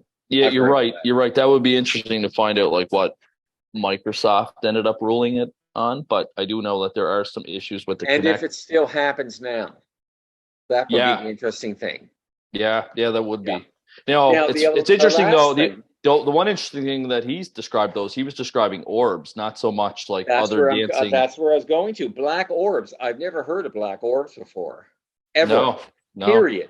Full stop. No. And I think between you and I, we've got 50 years of experience, and we just have never heard that before. So black orbs is incredibly interesting. I mean, we can go on and on a little deeper, and I can start talking about psychological issues or psychiatric issues. But that's not my place here. I don't know what's going on there. It's a combination of things. I think most of it's natural or man-made. I think there's just enough weird things going on, possibly because of electromagnetic forces, geographic forces, tectonic forces, whatever, hydraulic forces, whatever's going on. The Bibles bother me a lot because that's a direct assault on Christianity. So I want to ask, is there a problem between the two of them with Christianity? Or just the fact of one's religious and one is not? But I think there's a lot there that can be explained if we had the time, we were allowed to go in and blah, blah, blah. And then there's this little bit that might not be, something worth looking at. I mean, it's certainly complicated enough. I mean, I've got this full page of notes, and I mean, that's not even, all the stuff that he said. I could fill 2 more pages easily. These were just the things I thought were interesting that I might want to follow up with. And so, yeah, I like him. I can't believe the story. Not as it was told. It would have to be broken down into different things. Like I said, psychiatric stuff, natural stuff, human intervention, but I will grant the black orbs. assuming we were able to talk to the people that also were there at the time. If it was witnessed by several people, then we have to take that seriously. If Yeah. he's the only one that saw it, well, then we can start talking about other psychiatric issues. But the Bibles and the orbs are the two things that bother me the most about this case, that make it, well, potentially extremely psychiatric or potentially extremely parapsychological. And so, but of course, we don't have the house. I know, I know. Now, if this case had come across your desk as a request to investigate, would this have been a case that you would have accepted to investigate? Oh yeah, the complexity of it. Just it doesn't matter whether I believe it's all bullshit or not, and I'm not quite ready to say that it's not all bullshit. I don't think it's all paranormal. Like I said, there's various things to explain, and the kitchen sink syndrome is when one strange thing happens, you start to bring in every strange thing, any sort of knock, any sort of whatever shadow, what out of your eyes, because I do that myself, but I know I have an extreme anxiety disorder, so I know I'm going to see these things or hear these things that aren't here. I hear my roommate come home all the time 20 minutes before he gets here. It's just something, whatever. But yeah, I would want to. There's enough possible paranormal stuff with the orbs and with the Microsoft and the Bibles. The Bibles bother me, and I would have to give them a very roundabout interview about their ideas about Christianity and that kind of thing, religion in general. But oh, certainly, yes, I'd jump on this. This would jump up to, if not the first, if we were already working on something, it would definitely be second. I would definitely want to push this as something to follow up on. In fact, if he still owned the house and he was reporting this type of activity that was occurring as regular as it was, this would be a place that I would probably make arrangements to stay out there for, like the guys from Europe did, for a month or so. Yes. Yeah. Basically move in with them and live with them, kind of thing. Oh no, I'll boot their ass. They have to leave. Well, that would be interesting too, because that would rule out any RSPK yes. belief. But there was things that would happen when the two of them weren't at home. And they have to take all the food out of the refrigerator because we can't have that on. No power to the house, so we'd be sort of camping out. Definitely have to be the summer. Have all the equipment inside the house. We'd be outside the house in a big giant tent, eating a lot of Subway and McDonald's, I would imagine, and especially McDonald's. And so anyway, yes, there can't be anything that would cause a sound. So all electrical stuff would have to be unplugged. Obviously, they have to vamoose. It's the only way you're ever going to know if a place is really truly haunted. You could sort of, those variables you can sort of account for, but it makes it a lot easier if they're out. But if you're in with them, then there becomes a dynamic that you like these people and they're friends of yours. And then your independent analysis is no longer independent. It becomes a dependent variable. And so therefore, unless something happens that is so damn strong, like the Bible's bursting into fire in front of you, which nobody else would believe, by the way,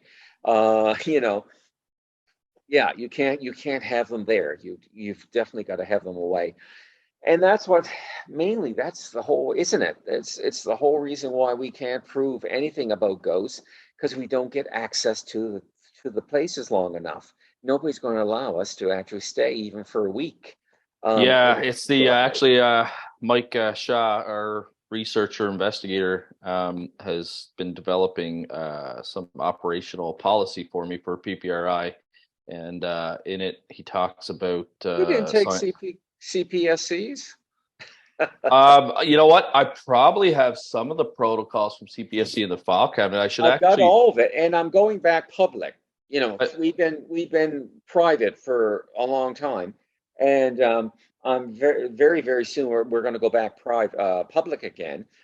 Everybody will get their old job back, at least for 5 minutes until they decide if they want it or not. You know, and that kind of thing. Because eventually, Ghost Project Canada will be a publication between PPRI and CPSC. And Yeah. so that I'm bringing them, everybody back in. I'm putting the band back together again.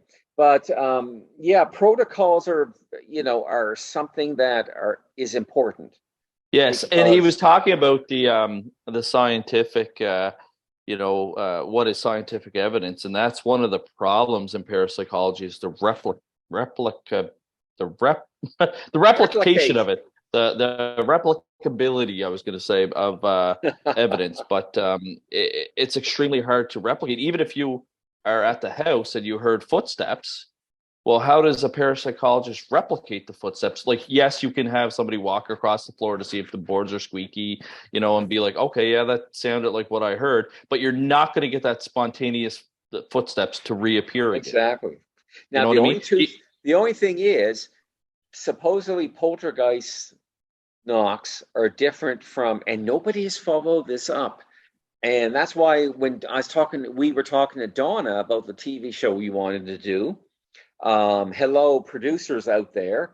One of them was to follow up on that 2011 study that said the knocks of a poltergeist are not the same as the knocks that can be replicated humanly.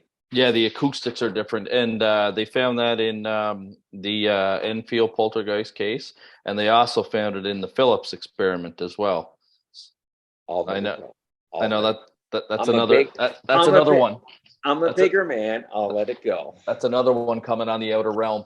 Oh boy, is it ever! What about even if we had cameras and everything, and the Bibles burst into fire, they say it's a Hollywood trick. They wouldn't believe it. No, oh no, for sure. Like if we say you and I and the team, we all went out there, we investigated that, followed the strictest protocols that one can. And we still came up with all the stuff that Keith did, people would probably still say that we're full of shit as well. I think ghosts are impossible to prove, and I think that's going to be one of my new blogs / articles for Parascientifica. Well, this year with the launch of artificial intelligence this year, mark my words, 2023, I think's changed the paranormal, because like I said, now when you get a photograph or a video or even an audio clip now, because now they can replicate people's voices, somebody could literally go on YouTube, download our video. They've got enough, I think you need 10 minutes of somebody talking. They've got enough audio of us out there online that somebody could create fake videos of you and me saying stuff that we didn't say. The levitation stuff with Keith. Yeah. What's your thoughts on that? He's either mistaken or he's lying. You think mistaken or lying? Mistaken. I think he's mistaken.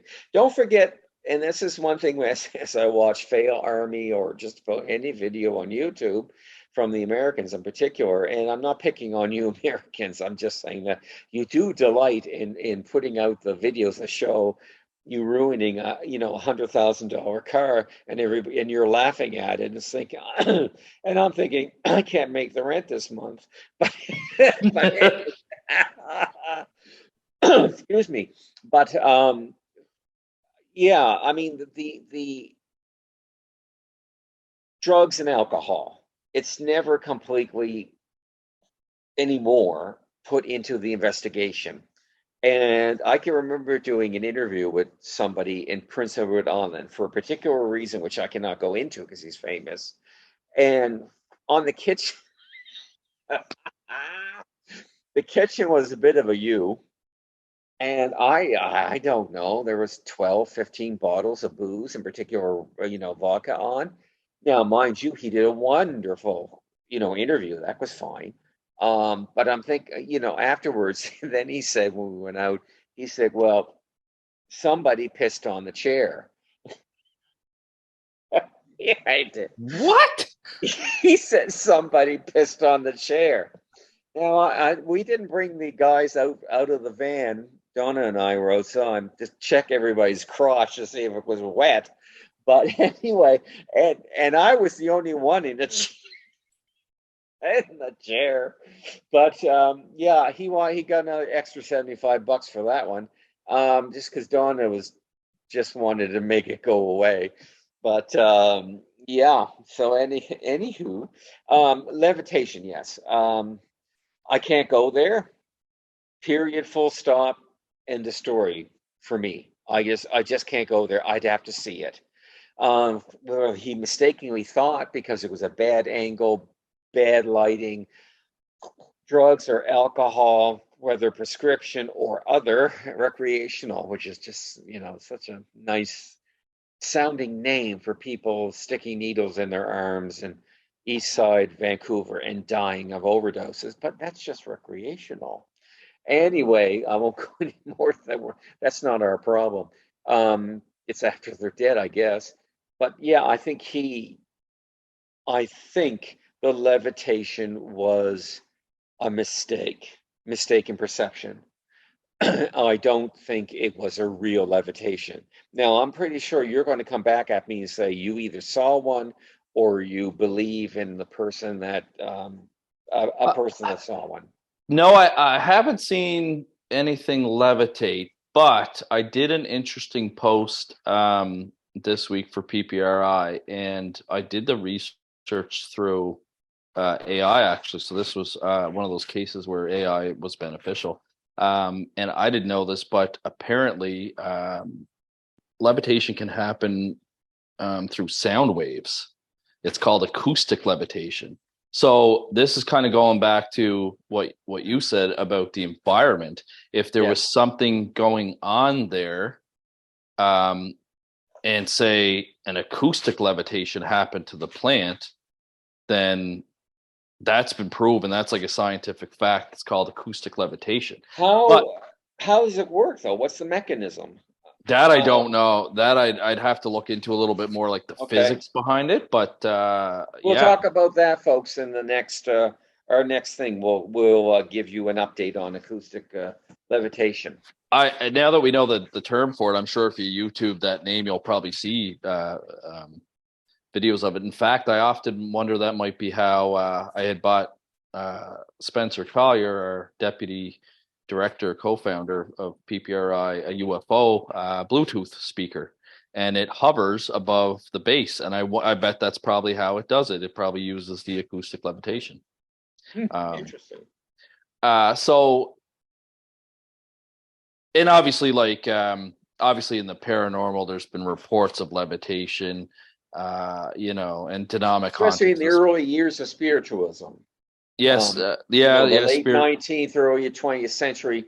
The fake pictures are galore of people who faked levitation. Somebody, especially with tables. Yeah, they would use tables, and then there was little tricks they could do. They'd use their knees to lift it up a little bit, and just would only levitate half an inch off the floor or whatever. But it was because they had things set up in the dark rooms, of course. And then, of course, in dynamic cases, levitation is one of those things, where you're trying to rule out mental illness. That's one of the key factors. Is if you see levitation, if you see aversion to religious objects, if they have unseen knowledge somehow, or like they know stuff about you and you've never even met this person, and it's something that they wouldn't have Googled. Like if somebody specifically described like how your mom, well, I guess we talked about it on the podcast, but you know what I mean? Like, if somebody gave you like something that only you would know, that's essentially like the last 46 minutes of The Exorcist, because the first 46 minutes is boring as hell, and there's absolutely nothing paranormal going on. But the last half of the movie, and it's not the scariest movie of all time and all that BS. It's got great PR. But anyway, yeah, it does put out though the things that would indicate whether or not it was a satanic intervention or incident, or whether it was, just mental illness. I think the head twirling around 360 might just be a little tiny little bit indicator that something demonic is going on. Yes, for sure. For sure. And yeah, I don't know if anyone's ever reported the full 360, but there has been very, very strange contortions reported in dynamic cases where, persons like joints should be at a place or whatever, like it's going that extreme. But the sound or acoustic levitation kind of brings us to a point that Keith kind of never talked about, and I don't know if it's in his book or not. I just purchased his book off Amazon after we did the interview, but there was no talk about any infrasound equipment being used at his place, and I that thought could that early, yeah. that could account for possibly the levitation. It could also account for the shadows. It could also account for seeing the apparitions as And well, the feelings that they, and the feeling, the presence of of being watched as well, yeah, because there are parapsychological studies. Karen O'Keefe over in the UK and a whole team of parapsychologists did a study about that. So we know that infrasound can cause a lot of haunting characteristics, and there was must have been never. interesting for Vic Tandy, the first guy to find it out, in that laboratory or wherever he was working on something else totally different. I think he was he was an engineer or something like that. Anyway, he starts to feel this funny, like if the place is haunted, there's a presence, and he's starting to see things. And, you know, it's interesting because he was a true scientist. He didn't take that at face value. He wanted to know what was going on. So he tested everything in the environment, which is what we would do. Yeah, And, yeah, if we could nail down a haunting, that's what we do. We would check the environment, what's going on. Something has to be going on. If yeah, they are coming from another plane, there has to be an exchange of our atmosphere with their atmosphere, or their reality with ours. And I don't know what it would be, so don't ask me. But we would if that's when you want to have all the equipment to measure that, because then bingo, yeah. you've And got if it. no infrasound investigation was done, to me that's like a red herring. I'm not saying that the place is not haunted, but I'm just saying that there's still other natural explanations that haven't been investigated yet to rule it out. Right. You might be right. I mean, there may be a lot, and I may be right too, because we agree on one part is the fact that there may be a lot of natural human things involved, or natural things involved. But once you peel that off, and for me, it's the black orbs and the burning Bibles that I want to peel everything else off, because yeah, been there, done that. It doesn't say shit.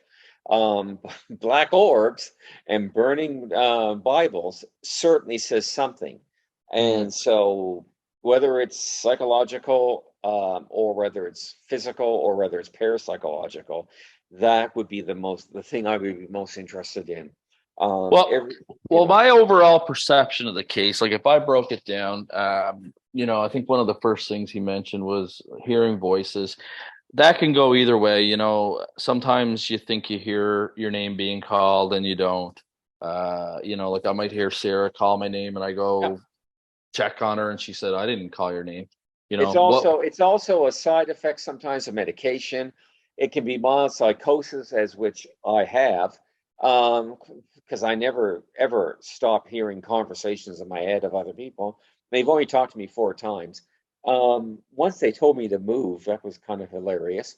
But and that's what I needed to do, was to move. And this woman, it was female voice, screamed, "Move!" So I moved, and I went on to do whatever I had to do. But so yeah, living with that, and it's so mild that the psychiatrists and psychologists don't feel it's worth treating. So I mean, that's fine. I've had it for so many years. The conversation, it's like being on a bus and just getting snippets of conversations. So yeah, that could be actually just and people hate the idea of psychosis, but look at me. Do I look like a psychotic that would go at, oh, I forgot to bring my butcher knife. Psychosis is something that you and I know about because of our psychology. That it's you and me and whoever else. It's just a natural thing on a certain level, and then it can turn into the butcher knife, Michael Myers kind of scenario. So Yeah, yeah, so his that voice that that is, so that so the hearing the voices to me, that's that's a low level haunting characteristic. It's mundane. The levitation, again, there was no, as far as we know, no infrasound investigation done. So it's possible that, like you said, he was mistaken because of the low lighting levels, which low lighting levels also affects things in parapsychology. That's why I should investigate with the lights on, not off. yeah. But like you said, the low lighting, we don't know if infrasound was investigated. It's possible that the plant really did levitate, but it was caused by the sound levitation or mistaken. There's been no blatant fraud or anything like that uncovered in this case at all. I researched that, and absolutely no one is standing up to accuse these guys of fraud. So that's Yeah. good. It is interesting because, and again, if we were involved in the investigation, we would have covered this part off, but we only interviewed Keith. He was in Washington. We were in Nova Scotia. We did it just the three of us. So we only had one witness's Yeah. perception of that. Would have been interesting to speak to the girlfriend, and Yes. and it would have been interesting to speak to Keith's friends that had witnessed the plants flying Yes. across the room, because they were multiple witnesses, and we know that multiple or mass hallucination is extremely rare. So if those guys came to us and said, yeah, no, we were at Keith's house watching football and these plants just flew off the shelves for no reason, then that's like like that piques our curiosity. You're a policeman, so you got to take each witness and separate them, Yeah. and then get their story, Yep. because people will tailor their story around a common narrative, and so yeah, if that's why you got to get in right at the beginning, Yep. because afterwards it's been distorted. Yes, And or they'll be talking, like I witnessed this and I witnessed this, and then like 6 months later we come and interview them, and they're trying to recall, and we know memory degrades pretty much immediately once it just degrades so quickly, that they might be thinking back to what they heard their buddy say and be like, yeah, man, yeah, the plant did get thrown 3 feet, when in reality maybe it just tipped over an inch or whatever. You know what I yeah, mean? Like they're basing it on false memories, basically, yeah, or the Mandela effect as well. yes, But so then we go to the apparitions, and obviously I'm a believer in life after death, but again, in this case, I also know that there's certain things that can cause people to see apparitions, such as the infrasound, gas, carbon monoxide, things like that. We don't know if that was covered off, but the apparitions, seeing those apparitions, are really interesting. It didn't sound like they were residual from what Keith no, said. You would because ask they them knew that. he was there. Yeah, They recognized him. you would Yeah, ask them that. They knew he was there. They almost seemed like frustrated as well that they couldn't like open the door or whatever they're trying to. I laughed hard when Keith said it must have been training day for ghosts that day or whatever. But it's true, because Lloyd Auerbach always talks about that. Is that and this is based on I probably information from mediums, because they're the ones that legitimate mediums that can communicate with people. But people have to learn how to use the mind matter once they die. It's not just like you're given a handbook on how to do it. They have to figure out yeah. how to move objects and manipulate things and gain people's attention after they die. It's not just automatic. So I laughed at that one. That was a good joke.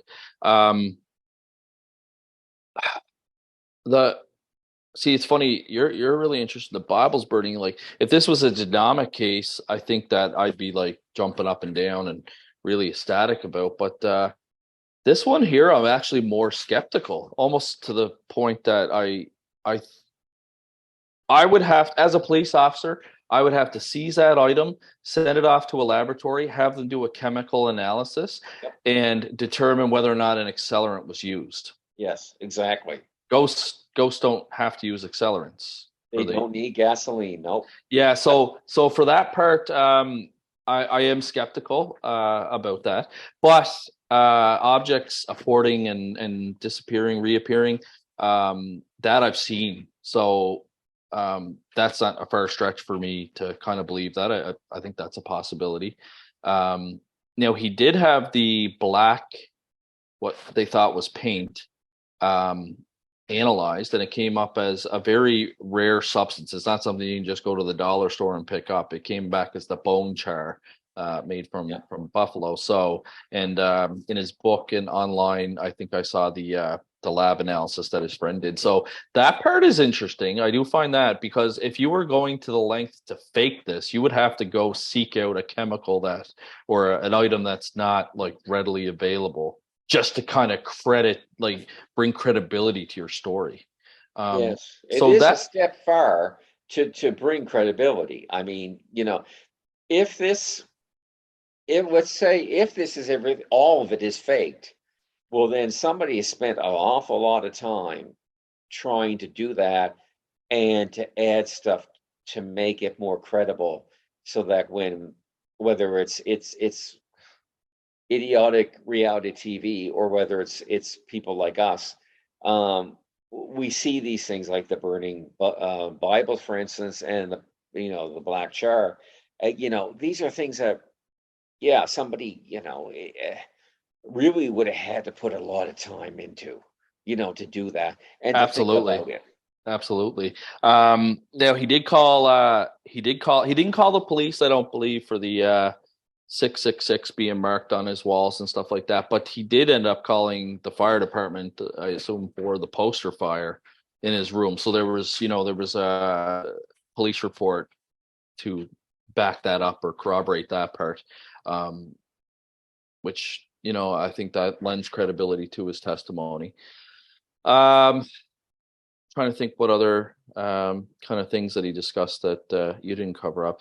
I'm going to play a clip for you. It's going to take me a second to cue it up. I'll edit out the dead time, but there was the paranormal investigators that had come, and they had captured 2, and I know you're going to laugh, EVPs. But it's interesting though, because they give kind of like a little bit of detail about the EVPs, and one of them you can clearly hear.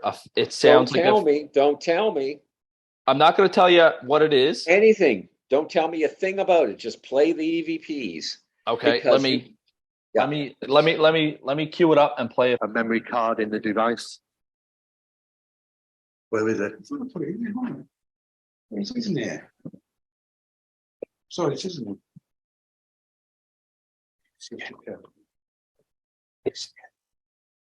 Yeah, did you hear it? It's a camera. It's a camera. Very, very clear. Other one, we heard a voice. It said, "I love her." Just come out of the blue. I love her. It sounded like a female voice. Again, caught on the recordings. And then the next bit, which is quite quirky, actually, because John had asked me to do this shoot 3 times. And now, for the 3rd time, all I had to do was go to the front door, open the door, and walk in. And he said, "No, do it again. Let's do it again." And this ended up the 3rd time. But the first response seemed to be a female voice. There were no females there. Only myself and Don at that time. "I love her." And the second one, it said, "On 3." It's interesting. Let me play the clip. Come back. Down. Straight down.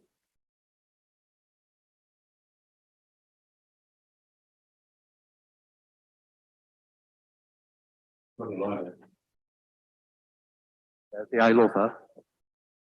I'm staying really scratch again. And there's an "on 3" in the background. Now, when we play these and analyze them, we're getting these type of vocals across the cameras, and we don't know where they're coming from. It's interesting to know that they didn't get it on the microphones. The microphones that were set up, the parabolics that pick a pin drop up at 30 feet, didn't get them, and they should have done. But how did it get on the cameras? How did the audible get on? I didn't even hear it, period.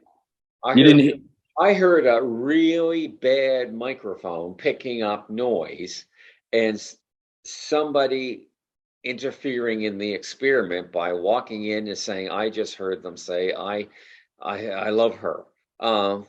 Yeah, so I'm just gonna stop the screen. Yeah. So I heard amateur hours, what I heard. so yeah, so what happened there is so he's giving the parapsychologist that captured it was giving a lecture on this case, and yeah, he kind of screws up on that point by telling people what he heard about saying that we heard "and I love you" and it sounded like a female. Now, to me, when I heard that, it did sound like a female's voice. Whether it said "I love you" or anything like that, that could just be audio pareidolia. But there is a whisper. It does sound feminine, and he says that it was only him and his other researcher there in the house at the time. So that part is really interesting to me from an EVP perspective. Again, whether it says "I love you," we don't know because he told us that. It would have been nice if he had just played it and we could hear it. But I do agree with him that the whisper on there sounds feminine. Um, all I heard was noise caused by very bad, very cheap audio recording. I didn't, but if he said 30 feet away were microphones and that, and well, obviously, if you're whispering 30 feet away from somebody or something, it's not going to pick you up. So that's irrelevant that that the audio equipment 30 feet away didn't pick up the whisper, assuming there was a whisper. I didn't hear a whisper. I heard actually sounded like something underwater to me. Sound like somebody drowning. That's and I was both trying to hear "I love her" and not hear "I love her," and I didn't even get to a part where something I could hear and then decide whether or not that was "I love her." It's nothing but somebody farting underwater. So you completely would just put those aside and just say, yeah, we captured this on audio, but I'm not can't even counting that towards this case. This is just being archived.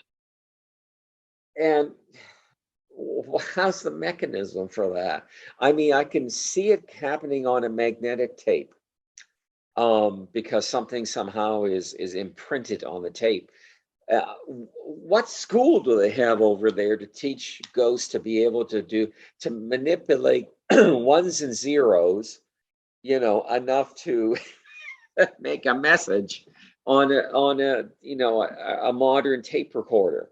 What if what if EVPs, and again, there's just so many issues with EVPs that I don't know if we'll ever know truly what they are. But what if the apparition is able to speak, but it's on a different frequency that we cannot hear, but the recording device can The pick up? recording has to pick it up, period, full stop, and our ears, which are far more superior than the tape recorder. It's not a tape recorder anymore. I'm sending out my age. Digital recorder. If it happens on a recorder, it should happen in your ear. Full stop. There's no in between. If a sound is picked up by one of the recording devices and you are there, and in most cases you are there, it's not like you have everything hooked up and then you're outside of the house and then you hear something. Okay, then I'm interested. But if you're wandering around and all this thing, and you hear "I love her" and it's recorded, it sounds like farting underwater.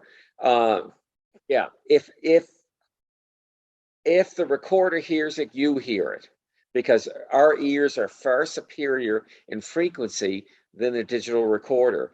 And unless they have a university over in heaven to manipulate ones and zeros enough to create a message, because that's what they've got to do, in order to do it on the digital recorder without anybody around hearing it. So whether if this is one of the TV shows or it's us or it's the people there, if it's on the recorder, it's got to be in our ears. It's period, full stop, unless we're completely out of the location. What if it's what if it's, and I can't remember my specifics, but like I do have some hearing loss from working with the RCMP because of having to fly on Twin Otters up north, shooting firearms, dispatching suffering animals with the shotgun. Trust me. And you don't have time to put your little earmuffs on. We don't even have earmuffs like when you're out in the field, only on the training, day kind of thing. So I have a bit of hearing loss. What if, I know there was two people there at that time and neither of them heard it, but what if it's possible that, the apparition spoke, but I personally couldn't hear it until you're later on, like modifying the sound, you're amplifying it, you've got headphones on, you can hear it clear. That's manipulation. And then you know what? Those two people probably could have fucking heard it if they just stopped making so much noise. They were quite noisy, I will say that. The mic, who the hell goes through an investigation and starts talking about stuff? I mean, your mouth should be shut. There was no communication at the location. They were quite noisy, and I mean, we don't have the full story. Maybe they were just setting the equipment up; they weren't actually recording then. And of course, you catch something when you don't expect it. But yeah, no, they were definitely a little noisy in those clips for sure. So that's interesting. Those two EVPs, which were I didn't watch like every single video on Keith's YouTube, but I found that one interesting. You totally just put that one on the side. You're just garbage. Fucking Darryll. Darryll and his fucking is garbage. You've got to explain how it can happen. Darryll and his a causation. A causative. What's the word I want to search for? As soon as you give me the causative mechanism on how that could occur without anybody hearing it, I'm gonna dig into between now and our next episode, whenever we decide to film that, the theory behind apparitions leaving their voice on the magnetic recorders, like the old ones, compared to the new digital ones. And we'll see. I can almost see it on the magnetic. Still, I think the person should have heard it if they were right next to the recording device or the camera they were holding. But at least I can see how, because it's magnetic, and we think electromagnetism, comes with ghosts. Then you can actually kind of see the mechanism. I'll see it. I'll see if I can track down a clip that Lloyd uses when he teaches, Lloyd Auerbach. Now, mind you, it was back when they would use magnetic tapes, but he was filming, I think it was an episode for Sightings, and him and a medium were talking at this haunted, very well-known haunted restaurant, and they could hear a scream come over the video recording, but they didn't hear it in person, which is interesting. But also thinking back to my law enforcement training too, when you're focused on something, some of your senses shut down depending on what you're doing, and you're hyper focused on something. So where they were setting up for the scene and talking, maybe they did hear the scream, but they didn't hear the scream. You know what I mean? You know what I'm saying? Like the brain just didn't register it because their other senses were focused on something else, because that often happens when police are involved in stressful situations, such as a shootout. All your blood goes to your vital organs, your adrenaline's pumping. And, some people have reported actually being able to see a bullet inside the gun because your vision has just become so hypersensitive that you can actually see the bullet in the gun before it comes out, kind of thing. So that's the problem with, again, we always say with parapsychology, there's so many things that we don't know and can't explain that it's really hard to come and say we finally got that piece of evidence that is 100% irrefutable, it's reputable, it's replicatable, it hasn't been faked, here you go. We just are not at that point yet. But that's why we have people involved in this field that are trying to do the best that they can to do that. Understand. Yes. All right, time for announcements. I think we only really have two big ones on the go right now. One is Parascientifica is almost ready to go. I read your article, your editorial, I did read your article, but I read your editorial that you sent me. And that's about to be put in there for your final review of the whole magazine before we release a second issue of the re-released Parascientifica online for people to read for free. We are eventually going to maybe look at doing a print version. down the road. But right now we're just trying to gain fellowship and see what kind of attention it is and if it's even worth our time doing it.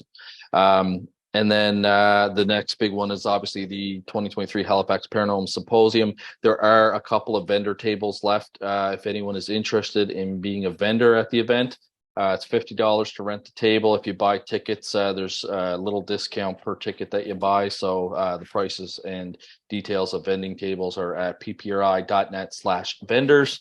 We are still looking for corporate sponsors, business sponsors. You can find out information about our different level of tiers. We have platinum, we have gold, we have silver, and we have Friends of PPRI. So Friends of PPRI is our lowest one. We'll take anything. Our nice friends at the Haunted Walk in Ontario have sent us this book here called Ghosts of Ottawa to raffle off at our event.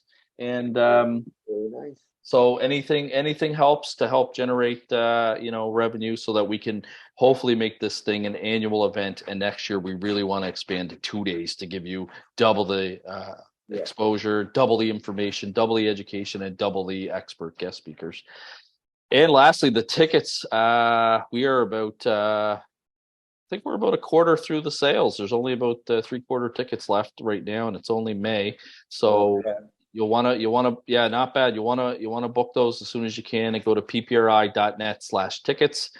Price is $125. That includes taxes and the fees for Eventbrite. Other than that, Darryll, is there any projects you're working on or anything you're getting ready to release? No, I'm just trying to finish a few manuscripts. Mostly the 3 I did on Jack the Ripper. And for the longest time, I've had 95% finished. And for some reason, last week and this week, I'm right on. And so, I hope to publish those. I don't know if I'm going to do it just electronically or do it physically. But I am doing those. And there's a couple other projects that I'm bringing from the back burner onto the front burner because these are going to go out into the world. So I'll finally be able to do some things that I have in the background because I'm always writing, I'm always thinking, and it never stops. So I mean, other than that, I don't think I have very much happening yet until the our show. All right, sounds great. We'll have to figure out when our next episode is, what we're going to talk about, if we're going to have a guest speaker or not. But keep listening, and we'll catch you on the flip side. Yep. Thanks for listening. The Dueling Parapsychologist Podcast, an educational and entertaining podcast with Canadian parapsychologists Elliott Van Dusen and Darryll Walsh. To reach out to the Dueling Parapsychologists, see our Facebook page, Twitter, and Instagram accounts, or email us directly at info@ppri.net.